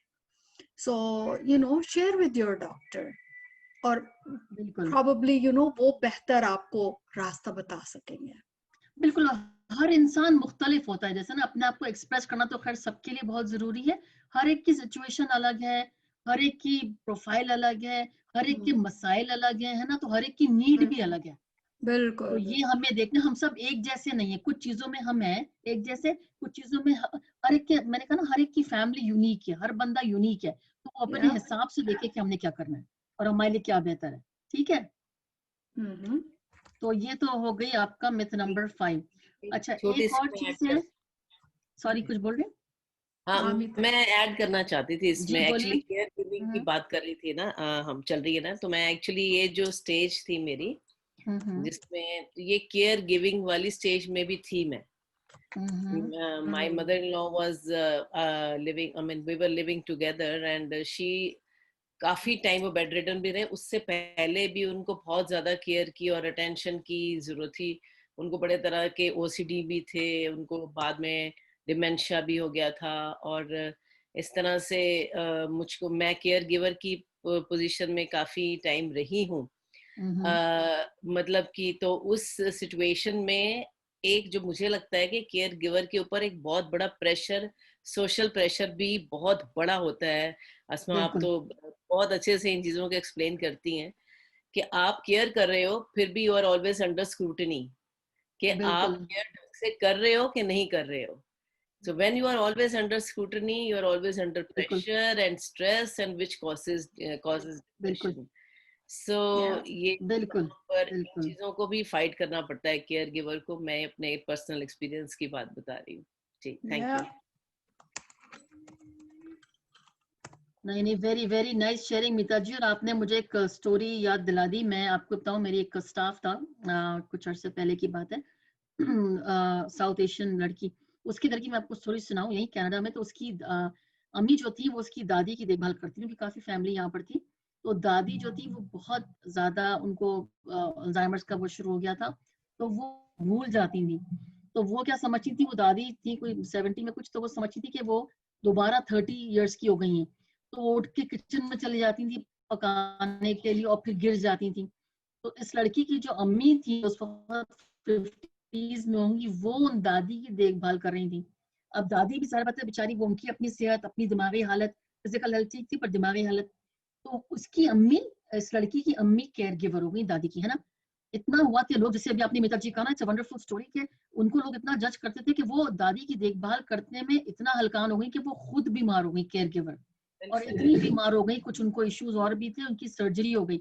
यानी इस हद तक हो गई कि फिर वो इस काबिल नहीं थी कि वो केयर गिविंग करती, उनको खुद हेल्प की जरूरत थी. बच्चे शायद एक आध बड़ा था, बाकी सब छोटे. तो दादी को for the time being long term care में डालना पड़ा. अब्बा वगैरह जो थे वो थोड़े समझदार थे, उनकी पुप्पियां वगैरह ने काफी एतराज किया, क्योंकि अब्बा ने कहा कि मैं पुप्पियां अपने घर लेके नहीं जाना चाहती थी. तो उनके अब्बा ने कहा मुझे इसको रिजॉल्व करना है मसले को. मेरी माँ फिजिकली ठीक है, मेंटली वो है, मुझे लॉन्ग टर्म केयर में उनकी भी हिफाजत हो जाएगी. उस मीनवाइल मेरी बीवी की सर्जरी हुई है, वो भी पैर पे खड़ी हो जाए, तो मैं दोबारा इन सब जिम्मेदारियों को हम सब उठा सकेंगे. अभी केयर गिवर ही बीमार होकर गिर गया है, तो फिर वो कैसे केयर गिविंग करेगा, बच्चे छोटे हैं. एक आध है तो वो बड़ा, इस तरह के सिचुएशंस में you know the family like वही आपने कहा कि लोग जज करना और स्क्रूटनी करना तो इतना ज्यादा हैवी हो जाता है केयर गिवर के लिए कि वो बेचारा खुद ही जो है ना वो बीमार हो जाता है ना। हाँ, तो बिल्कुल। Thank you for sharing. मेरे पास बहुत स्टोरीज हैं। नेबर्स जैसे हाल पता करने आ रहे हैं तो she was again same thing was happening with her. She had started living in pre-partition era. तो वो भावलपुर की बातें करती थी। भावलपुर में उनकी पैदाइश हुई थी, वहीं पले बड़े। उनके फादर भावलपुर रियासत के जो वजीर थे, तो उनकी बड़ी अच्छी लाइफ थी, मतलब बचपन बड़ा रॉयल टाइप की लाइफ थी। गाड़ी होती थी, घोड़ा गाड़ी होती थी। फिर वो मुल्तान आए, फिर लाहौर आए। इस तरह की बातें वो बताते रहते थे। पहले ठीक थे तो बताते थे, but she started living in that era. तो वहां फिर उसके बाद वो अपनी अर्ली मैरिज डेज में भी आ जाते थे कभी कभी। वैसे मुझे याद है कि हमारे नेबर्स आए, नेक्स्ट डोर नेबर्स, हाल पता करने। तो उनको कहती हैं जो मेरी एक सिस्टर इन लॉ, मेरी 5 नंदे हैं, तो एक ननद जो सबसे बड़ी से छोटी, जिनके की आगे पोते पोतियां दोते दोतियां हो चुके हैं, उनके लिए उनको कहती कि लड़का ढूंढ के दो मेरी गुड्डी के लिए। देखिए देखिए। अच्छा, तो वो लोग, उनको नहीं समझ में आ रहा था। अच्छा फिर उनको पहले तो समझ नहीं आई। फिर उन्होंने ऐसे करना, अच्छा तुसी ऐ गवांढ रहंदे हो साडे, अच्छा तुसी बड़े चंगे हो भैन जी, कदों तो आए हो? ਅਸੀਂ ਤੇ ਹੁਣੇ ਹੀ ਆਏ ਆ ਨਾ ਇੱਥੇ। अपने बारे ਐਵੇਂ बोलने लग पड़े। ਅਸੀਂ ਤੇ पहले ਉੱਥੇ ਰਹਿੰਦੇ ਸੀ। ਉੱਥੇ हमारे पड़ोसी ने सोचा एक्चुअली हम उससे 2-3 साल पहले ही शिफ्ट हुए थे वहां। तो उन्होंने सोचा शायद वो पिछली बातें वो बता रही हैं। तो जब when I went to met her next day, my neighbor, I told her कि नहीं ऐसा कुछ नहीं, वो बड़े पुराने युग में जी रही हैं आजकल। तो ये, पर कोई मानता नहीं था। जैसे वो मेरी इस नंदे वंदे भी मानती नहीं थी इस बात को आसानी से कि ऐसे हो रहा है उनके साथ। देखिए जो केयर गिवर होता है ना, आप उनके साथ रह रही थी उस वक्त। जो केयर गिवर जो रहता है ना, जो रोज ये चीजों को देखता है, वो बेटर एक्सप्लेन कर सकता है कि क्या हो रहा है मरीज के साथ। और ये मोस्ट लाइकली डिमेंशिया की निशानियां। हाँ, डिमेंशिया था उनको ना। हाँ बिल्कुल बिल्कुल बिल्कुल। Okay, wonderful story. देखिए इससे हम लोग बहुत सारे लोग इससे रिलेट करेंगे जब हम ये स्टोरी सुनते हैं। अच्छा जी, एक और मिथ है कि, और अगेन स्ट्रेस और डिप्रेशन के अराउंड ही है कि हम लोग ये सोचते हैं कि भाई ये तो नॉर्मल है, जैसे कोई मर गया, किसी की नौकरी चली गई, तो क्या कहते हैं स्ट्रेस हो रही है, होने दो, तबीयत खराब हो रही है, होने दो, और इसको ना इतनी तवज्जो देने की जरूरत नहीं है। मैं बार बार इसके ऊपर इसलिए एम्फोसाइज कर रही हूँ क्योंकि हम लोग एज ए कम्युनिटी इसको बहुत आसान लेते हैं। अगेन इसके हम उसमें नहीं जा रहे ज्यादा डिटेल में, it's little bit of repetition कि हमें इसको अटेंशन देने की जरूरत है। ठीक है। एक मिथ है बड़ी मजे की कि पॉजिटिव स्टेजेस ऑफ लाइफ, हम लोग स्ट्रेस के हवाले से हमेशा समझते हैं कि कोई मर गया, बीमार हो गया, तो उससे स्ट्रेस होती है। ये बताइए मुझे कि शादी है, बच्चे हो रहे हैं, जो आपकी प्रमोशन है, घर मूव करना है, तो इससे एंजाइटी, डिप्रेशन, स्ट्रेस वगैरह कुछ नहीं होता? होता है। क्यों नहीं होता? अच्छा, नरेंद्र आंटी आप म्यूट पे।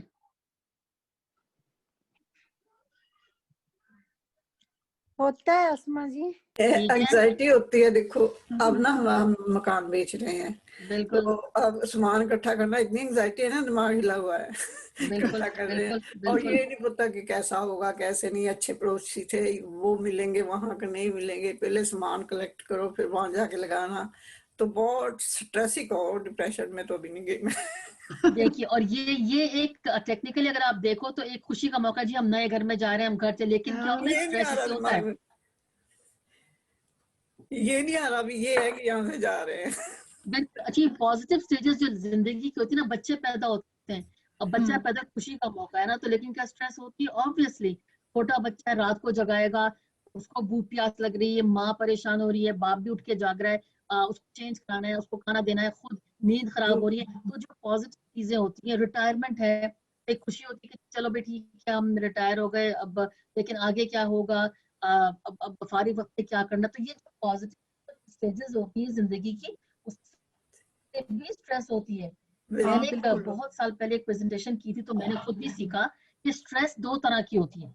एक स्ट्रेस होती है जिसको हम कहते हैं डिस्ट्रेस, ना DIS, और फिर स्ट्रेस।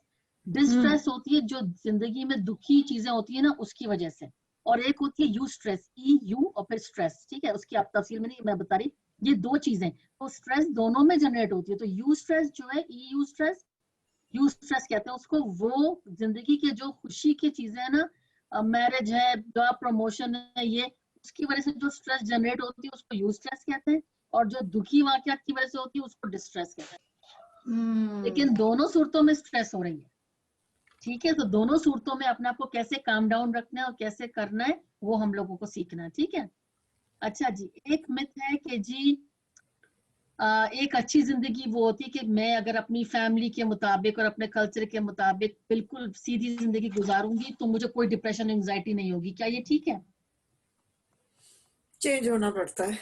बिल्कुल चेंज होना पड़ता है ना, और इसमें क्या होता है कि बाज दफा कुछ चीजें ऐसी हैं जो मैं नहीं करना चाहती, ठीक है, पर कुछ करनी चीजें कि पड़ती है। मैं कहती हूँ कि जैसे पसंद की शादी, लोग कहते हैं कि जी जबरदस्ती किसी की शादी कर दी कि वो कह के ठीक है जो माँ बाप ने कहा मैं कर लूंगी, और जो ना जबरदस्ती शादी कर दी कि भाई ठीक है जिंदगी सीधी गुजरेगी, अच्छी की अच्छी गुजरेगी, नहीं। अच्छा, शादियां भी दो तरह की होती हैं हमारे में ना, 3 तरह की, बल्कि एक हम लोगों में साउथ एशियन में मिसकंसेप्शन है। एक हम कहते हैं लव मैरिज, और एक हम कहते हैं अरेंज मैरिज। एक होती है तीसरी, उसको कहते हैं फोर्स्ड मैरिज। देखिए, लव मैरिज है तो पसंद की हो गई, अरेंज मैरिज है तो जी किसी ने मिलवा दिया किसी फैमिली को, मेरी शादी अरेंज्ड है, एक अरेंज। एक होती है फोर्स्ड मैरिज, वो गलत होती है, जहाँ पे जबरदस्ती। जबरदस्ती शादी की जाए। अरेंज मैरिज जबरदस्ती शादी नहीं होती, अरेंज का मतलब होता है माँ बाप ने मिलवा दिया फैमिली को, लड़का लड़की राजी हुए, शादी हो गई, ठीक है। फोर्स्ड मैरिज जो होती है, जो जबरदस्ती शादी किसी की होती है, वो गलत होती है। तो अगर हम लोग कोई किसी के साथ हो भी जाता है बेचारों के साथ कि जबरदस्ती शादी हो गई और वो कर लें कि जी मेरी जिंदगी अच्छी गुजरेगी मैं अपने कल्चर के हिसाब से, दैट इज रॉन्ग, है ना, सॉरी टू से। पर वो जो है ना, ये भी एक मिथ है कि एक अच्छी जिंदगी उससे गुजरेगी, ऐसा नहीं होता। अच्छा, एक myth है, बोल रहे ये हैं? जो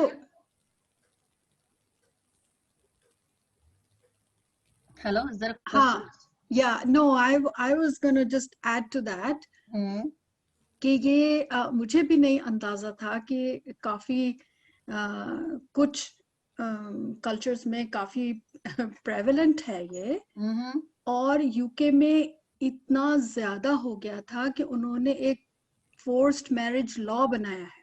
ओ वाओ, या they have a forced marriage law, लेकिन उससे भी कुछ कमी तो जरूर आई होगी। तो अब उन्होंने जो पाकिस्तान में खासकर, क्योंकि बर्मिंघम और जो जो जो प्रेडोमिनेंटली पंजाब से आए हुए थे लोग, वो डॉक्यूमेंट्री उसी के ऊपर थी। बहरहाल दूसरे भी होंगे, लाइक कल्चर में तो हमारे बहुत कुछ वैसे होता रहता है। तो उन्होंने बाकायदा हाई कमीशन में एक पूरी टीम बिठाई है वाओ, जो उनको इन्वेस्टिगेट करते हैं, and they free them basically. So yeah, it's very wrong. It's Yeah. very wrong. And अगर कहीं हो रहा है तो I would be the first one to report that. बिल्कुल बिल्कुल बिल्कुल। तो वही, और ये फर्क है अरेंज और फोर्स का, हमको समझना है कि फोर्स इज वेरी रॉन्ग। बिल्कुल सही कहा समीना ने। अच्छा जी, एज केयर गिवर्स एक और मिथ है कि हम सोचते हैं कि जी सबसे बेहतरीन चीज जो है कि हम किसी अपने को परेशान ना करें और सारी मुश्किलात को अपने दिल में रखें, कुछ बोले ना किसी से, ये ठीक है क्या? No. बिल्कुल ठीक नहीं है। इसकी मिसाल पता है कैसी? इसकी मिसाल ऐसी है कि जैसे एक प्रेशर कुकर होता है। अब प्रेशर कुकर होता है, अगर उसके अंदर आप चीजों को स्टफ किए जाएंगे तो क्या होगा, फट कि जाएगा। प्रेशर कुकर फट जाएगा। जब वो फटेगा तो क्या होगा, आपको खुद भी नुकसान पहुंचा, प्रेशर कुकर को, और जो उसके चारों तरफ चीजें उनको भी नुकसान पहुंचा। तो उन लोगों को जिनको आप बचाने की कोशिश कर रहे थे, इनको मैं परेशानियां नहीं बताऊंगा और ये बच जाएंगे, वो भी परेशान हुए, उनको भी नुकसान पहुंचा और आपको भी नुकसान पहुंचा। तो इसीलिए अपने आप को आहिस्ता आहिस्ता एक्सप्रेस करना इन अ सेफ वे और बात करना बहुत अच्छा होता है। इससे आप प्रेशर कुकर नहीं बनते, ठीक है। Very true. Very true. अच्छा, एक और मिथ क्या है कि south Asian traditional family ties, जैसे हम लोग हैं आपस में, रिश्तेदार होते हैं, खानदान होता है, तो अगर हम लोग इतने मजबूती से जुड़े होते हैं, विच टू एन एक्सटेंट मैं मानती हूँ कि ठीक है, अगर हमारे खानदान आपस में जुड़े रहेंगे तो हमें कोई डिप्रेशन एंजाइटी नहीं होती और हमें कोई प्रोफेशनल हेल्प नहीं चाहिए, क्या ये ठीक है?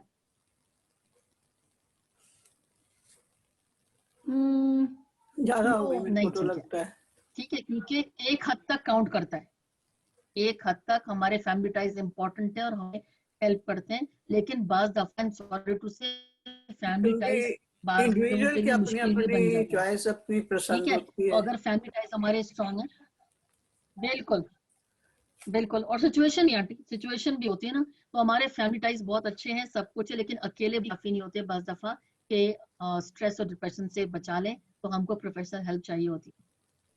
ठीक है, बाज दफा खानदानों में खानदान होते हैं, बड़े बड़े खानदान, सब कुछ है, आ रहे हैं दावत हो रही, खा रहे हैं, पता चला किसी अब वो बच्चा क्या सोच रहा था, उसको क्या बात करना चाहता था, उसके अंदर क्या चल रहा था, खानदान में नहीं पता। इसीलिए इसीलिए बार बार कहते हैं कि अपने आप को इन अ सेफ वे एक्सप्रेस करना बहुत अच्छी चीज होती है, और अपना ख्याल करना बहुत, अगर आप सैड फील कर रहे हैं, डिप्रेस फील कर रहे हैं, एंग्जाइटी हो रही है, तो किसी से हेल्प लेना अच्छा है। बहुत जगह हेल्प है, अपने लोगों में हेल्प है, किसी एजेंसी के साथ, स्कूल्स के अंदर हेल्प है, बहुत ज्यादा हेल्प अवेलेबल है, उस बारे में हमें पता भी होना चाहिए, है ना। और एक लास्ट में हमारी है कि स्ट्रेस, एंग्जाइटी, डिप्रेशन जो है ना, ये तो जी वेस्टर्न हेल्थ डिलेमा है, ये तो गोरों में होता है, ये तो बाहर लोग होता है, हम लोगों को तो कुछ नहीं होता, हम तो जी बड़े मजबूत है ना, हमें कुछ नहीं होता, तो ये भी गलत है, ऐसा नहीं होता, हम भी इंसान है, और ये वेस्टर्न चीज नहीं है, हमें भी होता है। और अगेन इस बारे में बात करके और अपने आप को इम्प्रूव करना, अपनी सिचुएशन को जो हमारी फैमिली के लिए भी अच्छा हो, वो भी बहुत जरूरी होता है। अच्छा, ये तो हो गए हमारे मिथ्स, है ना। अब हम बात करेंगे जो हमारा लास्ट सेक्शन है, ये बड़ा मजे का है, स्ट्रैटेजीज फॉर बर्नआउट। अब हम करें क्या इन सब चीजों के लिए, तो सबसे बड़ी चीज तो ये कि बैलेंस क्रिएट करना है, तवाजुन करना है केयर गिविंग और अपनी लाइफ के लिए। मैंने क्या किया था, मैंने आप लोगों के लिए एक टिप शीट बनानी है, जो मैं अपनी तबीयत की वजह से बना नहीं पाई, तो आप लोग मुझे बताएंगे कि आप लोगों को इस सारी, जब ये खत्म कर लूंगी मैं, इसमें से कौन सी इंफॉर्मेशन है जो आप लोगों को चाहिए, फिर मैं वो एक पेपर पे करके प्रिंट करके और उस्मा और समीना और अनु तक पहुंचा दूंगी, नफ्जता तक। ठीक है, तो अभी हम ऐसा करते हैं कि सेल्फ केयर के लिए मैं इस पे बात करूंगी, हमारे पास आधा घंटा और है। मैंने आप लोगों के जैसे कूपन्स होते हैं ना, हम उसे सेल्फ केयर कूपन्स कहते हैं, एक लिस्ट हमने बनाई है पूरी। ठीक है, तो इसमें आप लोगों को बड़ा मजा आएगा सुनने के लिए, सुनने में। ये आप लोग, या तो मैं इसी को प्रिंट करके भेज दूंगी इन लोगों को, बहुत मैं सारी इसका चीजें मैंने लिखी है, कम नहीं लिखी, सॉरी। हम इसका क्या कह रहे हैं? स्क्रीनशॉट ले लेते हैं, भेज देती हूँ मैं ग्रुप में। वरना उस, हाँ ले लीजिए, उसमें ये काफी सारी पेजेस हैं, 5-6 पेजेस हैं ये ना, ओके, तो वो भेज दीजिए, वरना फिर मैं आपको वैसे भेज दूंगी जैसे आपको इजी लगे। अच्छा, सेल्फ केयर कूपन्स का मतलब ये होता है कि आप जितनी भी चीजें ना, इनको जब ये ग्रुप खत्म हो जाए अपने फारिग वक्त में, आप एक पेपर पे जैसे एक टेबल बनाते हैं ना, कि जैसे खाने खाने बना के ना, उसमें एक एक चीज ये लिख लें, और रोज एक चीज को टिक करें कि आज मैंने ये कूपन अपने लिए यूज किया है। ये बेसिकली कूपन्स हैं जो आपने खुद बनाए और आप अपने लिए यूज करेंगे। ठीक है, फॉर एग्जाम्पल आप केयर गिवर हैं और आप थक गए, बहुत ही थक गए, ठीक है, और अब उसके बाद आपने कहा मैं अपने, मेरे पास थोड़ा सा टाइम है, मैं अपने लिए क्या कर सकती हूँ। डू योर फेवरेट थिंग, जो भी चीज आपको पसंद है, कुछ भी है, हफ्ते में 2 या 3 दफा कीजिए, अपने लिए कीजिए।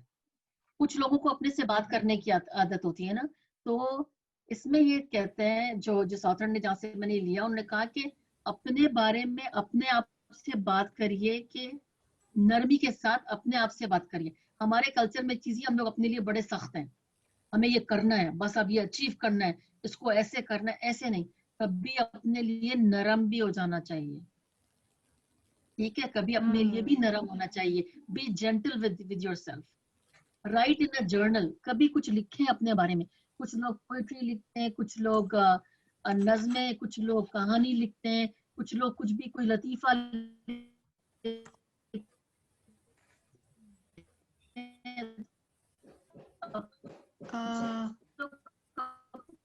आपकी आवाज चली गई। तो लिखिए, लिखने अब आ रही है, और डिस्टॉर्शन इंटरनेट में मेरा। हेलो जी, अब ठीक है, अब आ रही है? ये आवाज आ रही है, कुछ बोलें। It's gone. अब आ रही है? आती है, चली जाती है। आने दो, जाने दो। अब हो गई, अब ठीक हो गई। अब ठीक है, अब वो ठीक मेरे है। ख्याल में इंटरनेट का, सॉरी डिस्टॉर्शन है मेरे ख्याल में, थोड़ी सी इंटरनेट में Okay.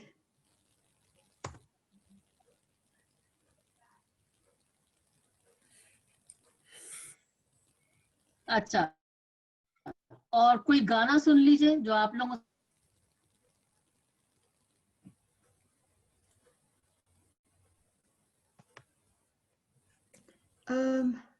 Asma, we lost her? Yeah. Okay. Yeah, I think so.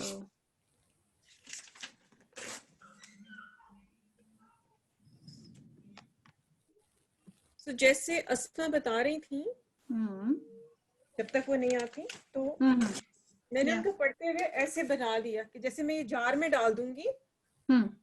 और ये मैंने निकाला और उसमें होगा okay watch a movie, Hmm. फिर नेक्स्ट टाइम निकाला रीड अ बुक, कुछ इस That's a तरह की great बना idea. एक तरह की होती Yeah, this is a great idea. Wow, Usma, wow idea. Do Zabardast. puzzles. ठाई पई है उसमें ना. मैंने Hmm. इसी तरह मैंने एक दफा सोचा था कि मैं अपने बारे में बनाऊंगी और ऐसे कोलाज करके किसी बॉक्स पे या कुछ वो बनाती जाऊंगी कि दिस इज मी, मुझे क्या पसंद है. तो I am the centre piece of my self. जैसे हम जाते हैं तो सेंटर पीस हमने ऐसे बना के रखी होती है ना टेबल्स पे, हम अपनी जात का क्यों ना बनाए. हाँ, जैसे बिल्कुल. मुझे शायरी पसंद है, मुझे फोटोग्राफी पसंद है, तो उससे रिलेटेड कुछ कर दिया. निटिंग पसंद है, अच्छे खाने पसंद है, पकाने नहीं जस्ट खाने, Like तो me. उनकी तस्वीर बना के रख दी. कोई पाव भाजी हो गई, कोई चिकन बिरयानी हो गई, इस तरह की चीजें. Right. Oh, और nice. अपनी जात का एक सेंटर पीस बनाए. हाँ, ये मैं हूँ. कुछ इस तरह सही. से आइडियाज हम कलेक्टिवली कर सकते हैं. Yeah, that would be nice. जब तक समीना नहीं आती तो हम सॉरी जब तक अस्मा नहीं आती हम बात कर सकते हैं. हाँ, बिल्कुल बात कर सकते हैं. बल्कि ये जो सेल्फ केयर है ना, इसमें अभी जो तुम बात कर रही हो, वो सबसे ज्यादा मैं अपनी जाती जिंदगी के बारे में कह सकती हूँ कि इस चीज की बहुत कमी है. बिल्कुल. मैं कभी बैठ के पूरी मूवी देखती हूँ, बहुत कम. हाँ, पढ़ने का मुझे शौक है तो मैं कभी कभी क्या करती हूँ, मैं रीडिंग वीकेंड ले लेती हूँ. I take my favourite book और books and I just go away for the weekend. फिर मैं क्या करती हूँ, सिर्फ वो किताब पढ़ती हूँ और अच्छे रेस्टोरेंट में जाती हूँ. कोई मेरे साथ आए तो भी उसको इजाजत नहीं होती है कि मुझे डिस्टर्ब करे जब तक मैं खुद ना बुक को नीचे रख दूं. बिकॉज घर में तो सवाल ही पैदा नहीं होता. लाइक कभी काउच पे बैठ के पढ़ना भी शुरू कर दो तो कुछ ना कुछ याद आ जाता है खुद ही. So that's what I do, but I think ये little things जो है ना, वाकई they have such a huge impact. जैसे मेरा अक्सर होता है, मैं जब बहुत टायर्ड हो जाती हूँ और ओवरवेल्म हो जाती हूँ, कभी कभी मेरी बेटी वीकेंड पे आती है या लॉन्ग वीकेंड पे आती है, तो वो मेरे से बिल्कुल ऑपोजिट है. तो वो क्या करती है, वो कहती है कि नहीं मुझे कुछ नहीं कहो, मैं रिलैक्स करने आती हूँ यहाँ. तो अपना सूटकेस भी लिविंग रूम में डाल देती है and she just throws clothes around, और बच्चा भी देख लो तुम मेरा, ये सब ठीक है, नो प्रॉब्लम. अब फिर कुछ अरसे बाद मैंने डिसाइड किया कि ठीक है, बच्चा तो इसका 7 बजे सो जाता है, बस 7 बजे के बाद फिर मैं उससे कहती हूँ मेरी छुट्टी हो चुकी है, अब तुम्हें जो भी करना है, कुछ चाहिए तो जाओ किचन में बना लो. And I make myself my favourite cup of tea, और फिर मैं काउच पे पाँव लंबे करके बैठ जाती हूँ, क्योंकि इतने ही दुख रहे होते हैं मेरे पैर. लेकिन जैसे आप अभी कह रहे हैं ना कि हम लोग कहते नहीं है, क्यों? कि शायद किसी को बुरा ना लग जाए, या वो हर्ट ना हो जाए, या वो तब तक तो हमारे पीसेस हो चुके होते. बिल्कुल. Seriously. So go ahead, please.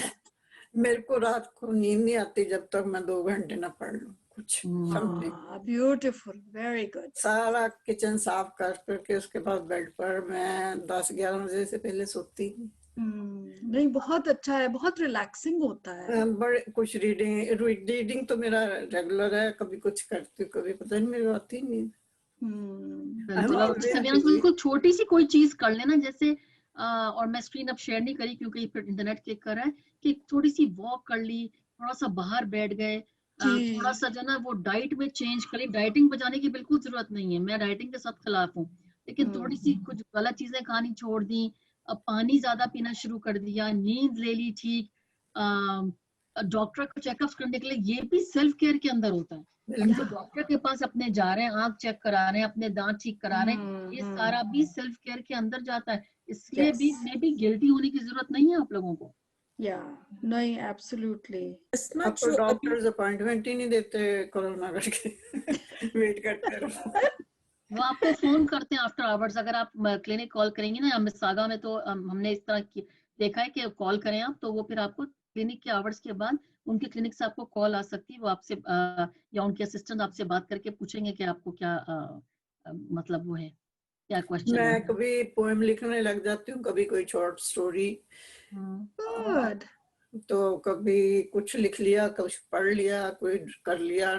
Brain exercise को सुजुको कर लिया और वर्ड सर्च कर, कुछ ना कुछ ब्रेन एक्सरसाइज करती रहती हूँ. और एक्सरसाइज भी हल्की फुल्की एक्सरसाइज कर लीजिए. अपनी फीलिंग्स को एक्सप्रेस करना. यहाँ पर एक चीज लिखी हुई थी कि वही जब भी हम कहते हैं अपने इमोशंस को दबाना नहीं है ना. सिर्फ अपने लिए आप यकीन करें, अगर कोई आपका अपना हम मिजाज हो जिससे आप बात करें तो आपको इतना अच्छा फील होगा कि जिसकी इंतहा नहीं. कुछ थोड़ा बहुत हंस लें, जैसे आप लोग सब यहाँ जो मिलकर करते हैं, बहुत अमेजिंग ग्रुप है आप लोगों का कि आप लोग डिफरेंट चीजें यहाँ पर करते हैं. मेडिटेट कर लीजिए. जिस तरह आप सोचते हैं अपनी सोच को थोड़ा सा बदलना भी आपको हेल्प करेगा. और जब आप सोचते हैं हम थक गए, फलाने ने मेरे साथ ये किया, उससे क्या होता है, थोड़ा नेगेटिव फील ड्रेन होता है. कभी कभी मैं किस तरह कहती हूँ, नहीं चलो ऐसे नहीं, ये होगा. या कभी कभी कहते हैं चलो छोड़ो परे, क्या सोचना है इतना, उठो कोई मुर्गी पकाओ खा लो. तो अपने आप को मोटिवेट कर लेंगे. मैं आपको सच बता रही हूँ. बिल्कुल. अस्मा, जब बात मोटी और वेट की आ जाती है ना, कुछ हो जाती है. फिर वॉक कर लें, एक्सरसाइज कर लें. लेकिन देखिए बुरी चीजें नहीं, ज्यादा तली हुई चीजें मत खाएं इस तरह की. लेकिन ये कि मैं कहती हूँ ना कि जैसे हम लोग साउथ एशियन से, हमारा बहुत सारी चीजें फूड के अराउंड होती हैं, तो ये कि हम उसमें बेटर चॉइसेस. मैं साफ बात है, मैं चिकन ईटर, मैं खाली सब्जियां नहीं खा सकती, लेकिन उसमें भी आप कोई वेरिएशन कर लें. कभी अपने आप को ट्रीट भी कर लेना. कभी हफ्ता 10 दिन में एक पिज्जा भी ऑर्डर कर लें, उसमें कोई हर्ज नहीं है. ऐसे नहीं कि मैं रोज पिज्जा खा खा के और हम लोग अस्पताल पहुंचे, ऐसा नहीं. लेकिन ये कि अपने आप को ट्रीट करना भी अच्छा है. There should be change. या तो अपनी सोच को कोई गेम खेल लें, तो हल्का फुल्का सा, जैसे हम लोग में कैरम या लूडो, ये इस तरह की कोई चीजें होती हैं, फैमिली के साथ बैठ के वो खेल लें. किसी के पास पेट है उसके साथ थोड़ा सा टाइम कर लें. हम लोग कुछ लोग इस एज में कि उनके, जैसे भी समीना ने कहा, बच्चों के बच्चे माशाल्लाह से पैदा हो गए, उनके साथ थोड़ा सा खेलने, वो भी बड़ा जिसे कहते हैं ना, बड़ा हीलिंग होता है. It's very relaxing. आप उससे बात कर लें. Very true. भी आपने डाइटिंग की बात की थी ना. मैं डाइटिंग के बहुत खिलाफ हूँ. मोहिनी आंटी अनम्यूट कीजिए. हाँ मोहिनी आंटी, आपका वॉइस नहीं है. मोहिनी आंटी को कहेंगे गाने गा लें. अनम्यूट करें. हाँ, उन्होंने अनम्यूट नहीं किया अभी. तो अस्मा, जो आप डाइटिंग की बात कर रही थी ना, तो मैंने अभी कल ही पढ़ा है कि जो डाइटिंग करता है उससे कभी दोस्ती नहीं रखी है. जो खाना छोड़ सकता है वो तो आपको भी छोड़ सकता है. बिल्कुल. क्या बात है. I believe in that. और जो खाना छोड़ेगा वो वैसे इतना चिड़चिड़ा हो जाएगा कि उससे क्या दोस्ती. Not a reliable person. अच्छा, अपने बारे में कोई 3 अच्छी चीजें लिखिए, है ना, जो आपको अपने बारे में पसंद हो. कोई 3 चीजें ऐसी लिखी जिसके बारे में आप ग्रेटफुल हो, तो ऊपर वाले ने आपको 3 अच्छी कोई चीजें दी हैं. लिखे के बोल दें, लिखने में तो टाइम लगता है. चलिए आप बोलिए. मेरी आदत है लोगों को हंसाना, पर मुझे कोई नहीं हंसाता.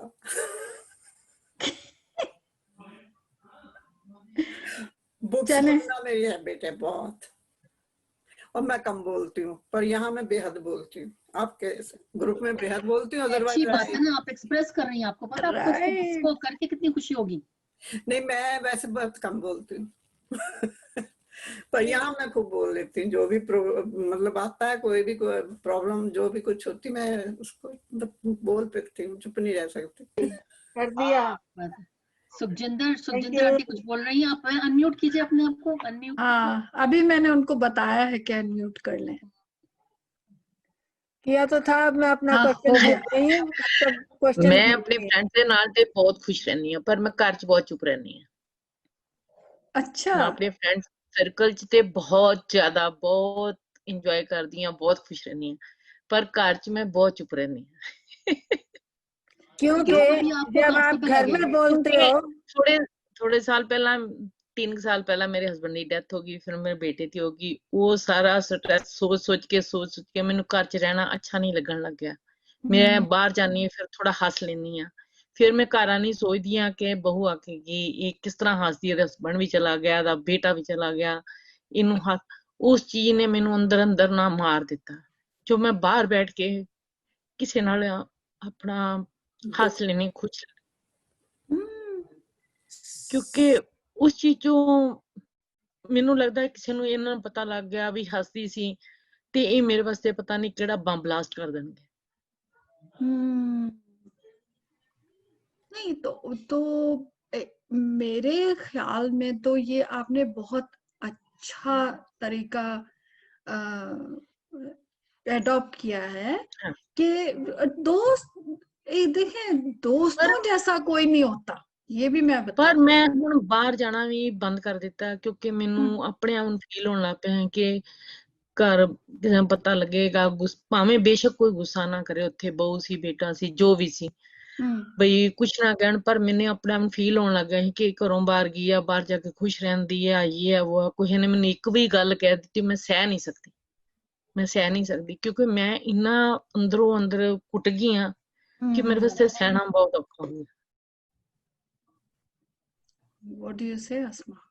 आंटी जी, आपको जहाँ पे खुशी मिलती है ना, जहाँ पर आपका मन खुश होता है ना, आप वो करिए। मैंने कहा ना, हर एक की सिचुएशन अलग होती है। अगर आपको बाहर जाकर दोस्तों में ਪਰ हस्बैंड ਇੱਥੇ ਅਜੇ ਕੋਈ ਰਸਤਾ ਨਹੀਂ ਆ, ਇੱਥੇ ਅਜੇ ਕੋਈ ਰਸਤਾ ਨਹੀਂ, ਇੱਥੇ ਕੈਨੇਡਾ ਵਿੱਚ ਅਜੇ ਮੇਰਾ ਕੋਈ ਰਸਤਾ ਨਹੀਂ। ਮਤਲਬ ਮੈਂ ਪਹਿਲਾਂ ਆਈ ਸੀ PR ਤੇ ਸਾਲ ਰਹਿ ਕੇ ਚਲੇ ਗਈ, ਫਿਰ ਮੇਰਾ ਬੇਟਾ ਆਇਆ ਮੇਰੇ ਨਾਲ, ਹੈਂਡੀਕੈਪਡ ਸੀ, ਚਲੋ ਪੜ੍ਹਿਆ ਲਿਖਿਆ ਸੀ, 1.5 ਮਹੀਨੇ ਬਾਅਦ ਉਹਦੀ ਡੈਥ ਹੋ ਗਈ। 11 ਤਰੀਕ ਨੂੰ ਉਹਨੂੰ 2 ਮਹੀਨੇ ਹੋ ਜਾਣੇ ਆ। ਉਹਦੇ ਚੋਂ ਤੁਹਾਨੂੰ ਪਤਾ ਇੱਕ ਮਾਂ ਵਾਸਤੇ ਨਿਕਲਣਾ ਕਿੰਨਾ ਔਖਾ ਹੁੰਦਾ। ਮੈਨੂੰ ਕੋਈ ਰਸਤਾ ਨਹੀਂ ਨਿਕਲ ਲੱਭਣ ਦਾ। आंटी एक रास्ता तो आपने चुन लिया, एक रास्ता आपने ही चुना, इस पर जो आप जिस ग्रुप में है ना, एक रास्ता आपने ये चुना है। दूसरा रास्ता यह है कि जैसे आपका भी ग्रीफ ताजा है ना, आपके बेटे की डेथ हुई है, तो ये कि हमारे पास, मैं हॉस्पिस के साथ काम करती हूँ ना, हमारे यहाँ साउथ एशियन ग्रीफ काउंसलर आई है सदफ, वो ग्रुप्स कर रही है, उसमें आप इनको उसमें कनेक्ट कर देना जी। मैं उस तरह ओके आ, मैं वैसे ओके आ, पर ਮੈਨੂੰ ਆਪਣੇ ਆਪ ਨੂੰ ਅੰਦਰੋਂ ਅੰਦਰ ਲੱਗਦਾ ਵੈਸੇ ਮੈਂ ਓਕੇ ਆ, ਮੈਂ ਆਪਣਾ ਨੀਟਿੰਗ ਕਰ ਲੈਣੀ ਆ, ਮੈਂ ਆਪਣਾ YouTube ਦੇਖ ਲੈਣੀ ਆ, ਮੈਂ ਆਪਣਾ ਪਾਠ ਕਰ ਲੈਣੀ ਆ, ਮੈਂ ਆਪਣਾ ਸਾਰਾ ਸਮਾਂ ਇਸ ਤਰ੍ਹਾਂ ਕਦੀ ਬੱਚੇ ਦਾ ਫੂਡ ਬਣਾਤਾ, ਮੈਂ ਆਪਣੇ ਆਪ ਨੂੰ ਵਾਕ ਕਰਨ ਚੱਲ ਜਾਨੀ, ਸਵੇਰੇ ਸ਼ਾਮ ਜਾਨੀ ਆ, ਪਰ ਅੰਦਰੋਂ ਅੰਦਰ ਇੱਕ ਮੈਨੂੰ ਨੀਂਦ ਨਹੀਂ ਹੁਣ ਆਉਂਦੀ। ਮਤਲਬ ਨੀਂਦ ਤੋਂ ਬਹੁਤ ਪਰੇਸ਼ਾਨ, ਕਿਉਂਕਿ 2-2 3-3 ਗੋਲੀਆਂ ਬਹੁਤ ਸਟਰੋਂਗ ਖਾਣ ਦੇ ਬਾਵਜੂਦ ਨੀਂਦ नहीं आती। तो आंटी आप अपने आप को डिस्ट्रैक्ट तो बिल्कुल सही कर रहे हो, आप अपने आप को बिजी रख रहे हो, लेकिन आप उस दुख से जब तक पूरा गुजरो, आंटी जो ग्रीफ होता है ना, सोग, वो पूरी एक जर्नी होती है हीलिंग, आपको उसमें से जब तक गुजरोगे नहीं ना, तब तक आपको ये होगा। जो मैं अज़मा को बता रही हूँ भी, वो ग्रीफ एजुकेशन सीरीज है, इसमें आपको अगर बोलना है तो आप बोलिएगा, वरना आपको सिर्फ सीखना है कि आपको इस चीज से गुजरना कैसे है। अभी आपने अपने आप को दबा लिया, आपने अपने आप को बिजी कर लिया, लेकिन अंदर जो चीज है ना, जब तक वो निकलेगी नहीं ना आंटी, तो आपको तकलीफ रहेगी, ये वक्त के साथ जाएगी। हाँ, ये एक सफर होता है पूरा। सुखजिंदर जी, हाँ जी, ਤੁਹਾਨੂੰ ਸਾਡੇ ਪ੍ਰੋਗਰਾਮ ਪਸੰਦ ਨੇ? ਸਾਡਾ ਜਿਹੜਾ हाँ जी, ਫਰਾਈਡੇ ਦਾ ਹੈ, ਅਸੀਂ हाँ ਹੋਰ मैं ਪ੍ਰੋਗਰਾਮ ਲੈ ਕੇ ਆਂਦੇ ਨੇ ਤੁਹਾਡੇ ਵਾਸਤੇ, ਤੁਹਾਨੂੰ ਬਿਜ਼ੀ ਰੱਖਦੇ ਆ, ਠੀਕ ਹੈ? हाँ जी, ਥੋੜੀ ਨਿਟਿੰਗ ਦੀ ਕਲਾਸਿਸ ਮੈਂ ਦੱਸ ਦਾਂਗੀ ਕਿੱਥੇ ਕਿੱਥੇ ਹੋ ਰਹੀ ਹੈ, ਕੁਝ ਇਸ ਤਰ੍ਹਾਂ ਤੁਹਾਨੂੰ ਬਿਜ਼ੀ ਰੱਖਦੇ ਆ। हाँ जी, ਐਵਰੀ ਸੈਕਿੰਡ ਡੇ ਵੀ ਕੋਈ ਗਰੁੱਪ ਅਟੈਂਡ ਕਰ ਲਓ ਨਾ, ਤੁਹਾਡੇ ਵਾਸਤੇ ਬਿਹਤਰ ਹੈ। ठीक है ਤੁਸੀਂ ਸੁਰਜੀਤ ਜੀ ਕੋਲੋਂ ਮੇਰਾ ਨੰਬਰ ਲੈ ਲੈਣਾ, मैं ओके वो कनेक्ट कर दूंगी। इनको कनेक्ट कर ठीक दिया। अभी कोविड की वजह से सीनियर्स के ग्रुप्स नहीं हो रहे, ये सबसे ज्यादा जो वैसी बात है, वरना तो बहुत ग्रुप्स वर्चुअल होते हो हैं रहे अभी। हाँ वर्चुअल हाँ हो रहे ਕਿਉਂਕਿ वर्चुअल हो रहे ਪਹਿਲੇ ਇੱਥੇ ਸੌਕਰ ਸੈਂਟਰ ਤੇ ਸੀਨੀਅਰ ਦੀਆਂ ਹੈਗੇ ਸੀ, ਤੰਬੋਲਾ ਵਗੈਰਾ ਕਰਦੇ ਸੀ, ਇੰਜੋਏ ਕਰਦੇ ਸੀ, ਮੈਂ ਜਾਂਦੀ ਸੀ, ਮੈਂ ਬਹੁਤ ਮੈਨੂੰ ਵਧੀਆ ਲੱਗਦਾ ਸੀ, ਮੈਂ ਬੁੱਧਵਾਰ ਜਾਣਾ ਹੈ, ਮੈਂ ਫਟਾਫਟ ਕੰਮ ਕਰ ਲਾਂ, ਮੈਂ ਫਟਾਫਟ ਜਾਣਾ ਹੈ, ਮੈਨੂੰ ਬੜਾ ਚੰਗਾ ਲੱਗਦਾ ਸੀ। ਹੁਣ ਮਤਲਬ ਮੈਨੂੰ ਇੱਕ ਉਹ ਆਨਲਾਈਨ ਵੀ ਹੁੰਦਾ ਤੰਬੋਲਾ ਤੇ ਕਰਾ ਦਿੰਦੇ ਆ ਤੁਹਾਨੂੰ ਤੇ ਮੈਂ connect ਕਰਾ ਬਸ ਦਾਂਗੀ। अच्छा, एक चीज मैंने आप लोगों से बोलनी है, मेरा इंटरनेट खराब है, आप लोगों को मेरी आवाज शायद आ रही होगी। हाँ आप जी, आ लोग रही है। सब ना, जितने भी लोग यहाँ पर हैं, कोई पुरानी दोस्त या कोई पुराना टीचर या कोई पुराना रिश्तेदार, उसको ढूंढ के ना, उसको एक खत या ईमेल ढूंढ के उससे बात करिए। ये इसमें लिखा हुआ है। कोई पुराना बात, कोई boyfriend आप लोगों की कोई स्कूल की बॉयफ्रेंड भी चलेगा उसमें, आपको जो जिसको भी जो मिले, कोई पुरानी दोस्त, कोई टीचर, कोई क्लासमेट, उसको किसी पुराने को ढूंढें और उसको कोई खत लिखें या उससे बात करें। आप देखेगा आपको कितना कैसा फील होगा। ये इसमें लिखा हुआ भी है। और हम लोग अभी रिसेंटली हम लोग का जो हमारा स्कूल था कराची में, पाकिस्तान में, उसका ग्रुप कनेक्ट हुआ और वो सारे मतलब ज़्यादा इतने बड़े बड़े होगा, लेकिन वो सब लग रहा है बच्चे बच्चियां हैं। आप यकीन करें, इस कोरोना के दौर में ऑब्वियसली हमें भी इफेक्ट किया कोरोना ने, सब कुछ है और स्ट्रेस हमें भी हुई है, लेकिन उस ग्रुप में जाके हमें लगता है हम दोबारा ना छोटे छोटे हो गए। तो एक दूसरे से मजाक और छेड़छाड़ वो सब कुछ, और हम तकरीबन 30 साल के बाद कनेक्ट हुए सारे, और लग रहा है वो सारे स्कूल की बिल्डिंग में ही है। तो स्कूल का माली को भी याद कर रहे हैं, तो कैंटीन वाले को भी, तो स्कूल में कचौरियां कैसी बनती थी। तो यकीन करें वो ऐसा प्लेटफॉर्म है कि मैं खुद हैरान हूँ, और मैं ऊपर वाले का शुक्र अदा करती हूँ कि इन हालात में वो ग्रुप कनेक्ट, कोई कनाडा में, कोई पाकिस्तान में, कोई यूके में, कोई यूएस में, लेकिन सब कनेक्ट हो गए और ऐसे छेड़ते कि हम भूल जाते हैं कि हम खुद जवान बच्चों के माँ बाप हैं, या जो है हमारी शादियां हो गई है। इतनी बदतमीजी हम लोग कर रहे होते हैं कि आप लोग सोच नहीं सकते। तो वो जो कनेक्शन है ना, मैं इससे रिलेट करती हूँ कि अगर आप लोग भी इस तरह स्कूल कॉलेज किसी से कनेक्ट हो जाए ना, तो आपको यकीन नहीं आएगा कि आप सब कुछ भूल जाएंगे। जब हम लोग ये ग्रुप्स कनेक्ट हुए, एक मेरा स्कूल का ग्रुप और एक यूनिवर्सिटी ऑफ कराची का ग्रुप, तो सबने लिखा कि हमारे बच्चे, यानी हमारे जो जवान बच्चे, वो कह रहे हैं हमारे अम्मी अब्बा जो ना वो पागल हो गए, अकेले में हंसते रहते हैं, अब्बा फोन लेके बाथरूम चले जाते हैं, अम्मी फोन लेके कहाँ चली जाती है, ये हाल हो गया। तो जो पुराने अपने लोग होते हैं ना, जिनके जब आप कनेक्ट होते हैं, वो हम मिजाज, वो बचपन, तो आप यकीन करें इट्स सो पॉजिटिव, इतनी प्यारी फीलिंग है कि मैं आपको बता नहीं सकती। और वो बिल्कुल ऐसे हम भी यही कर रहे हैं। Yes very nice. या तो ये मैं सबको कहूँ, कोई रिश्तेदार आपको पुराना हो जाए, जिससे आपकी ऐसी दोस्ती है, या जो कोई नेबर है पुराना, इतनी अच्छी फीलिंग आएगी कि आप सोच नहीं सकते। सही इसको बात जरूर है, करें, इसको जरूर करें। वाकई। मेरी फ्रेंड ने अपने पुराने मंगेतर को ढूंढ ढांड के, कोई बचपन की मंगनी थी, उससे कहा फोटो भेजो, उसने भेजी, कहती शुक्र है मेरी तुम्हारे साथ शादी नहीं हुई है, ये देखो मेरा मेरी फैमिली देखो।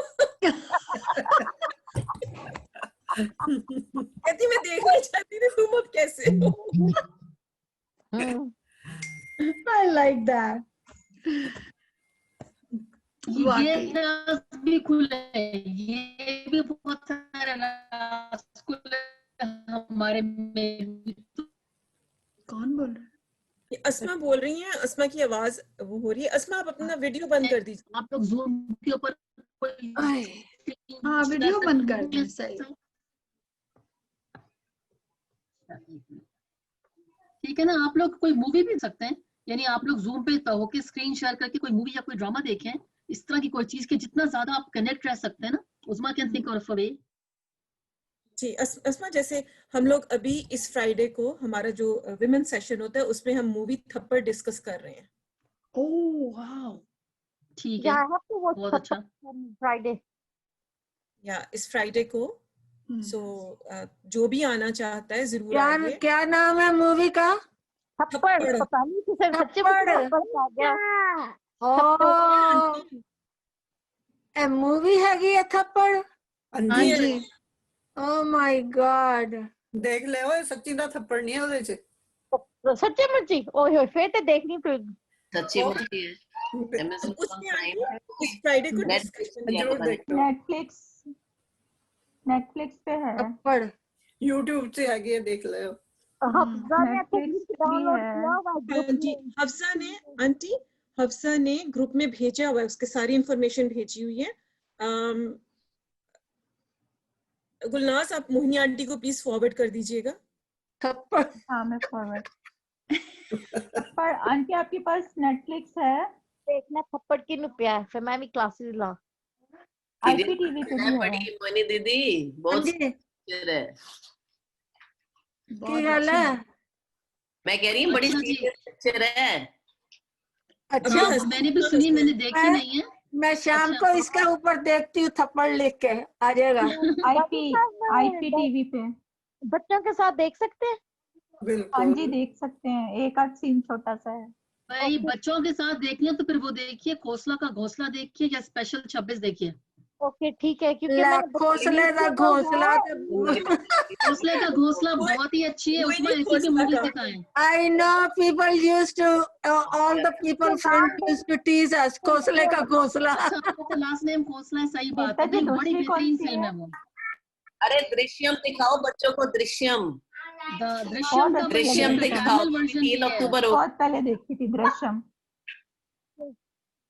और मैं वो भी अच्छी है, स्पेशल 26 भी बहुत अच्छी है। हाँ हाँ जी वो भी अच्छी है।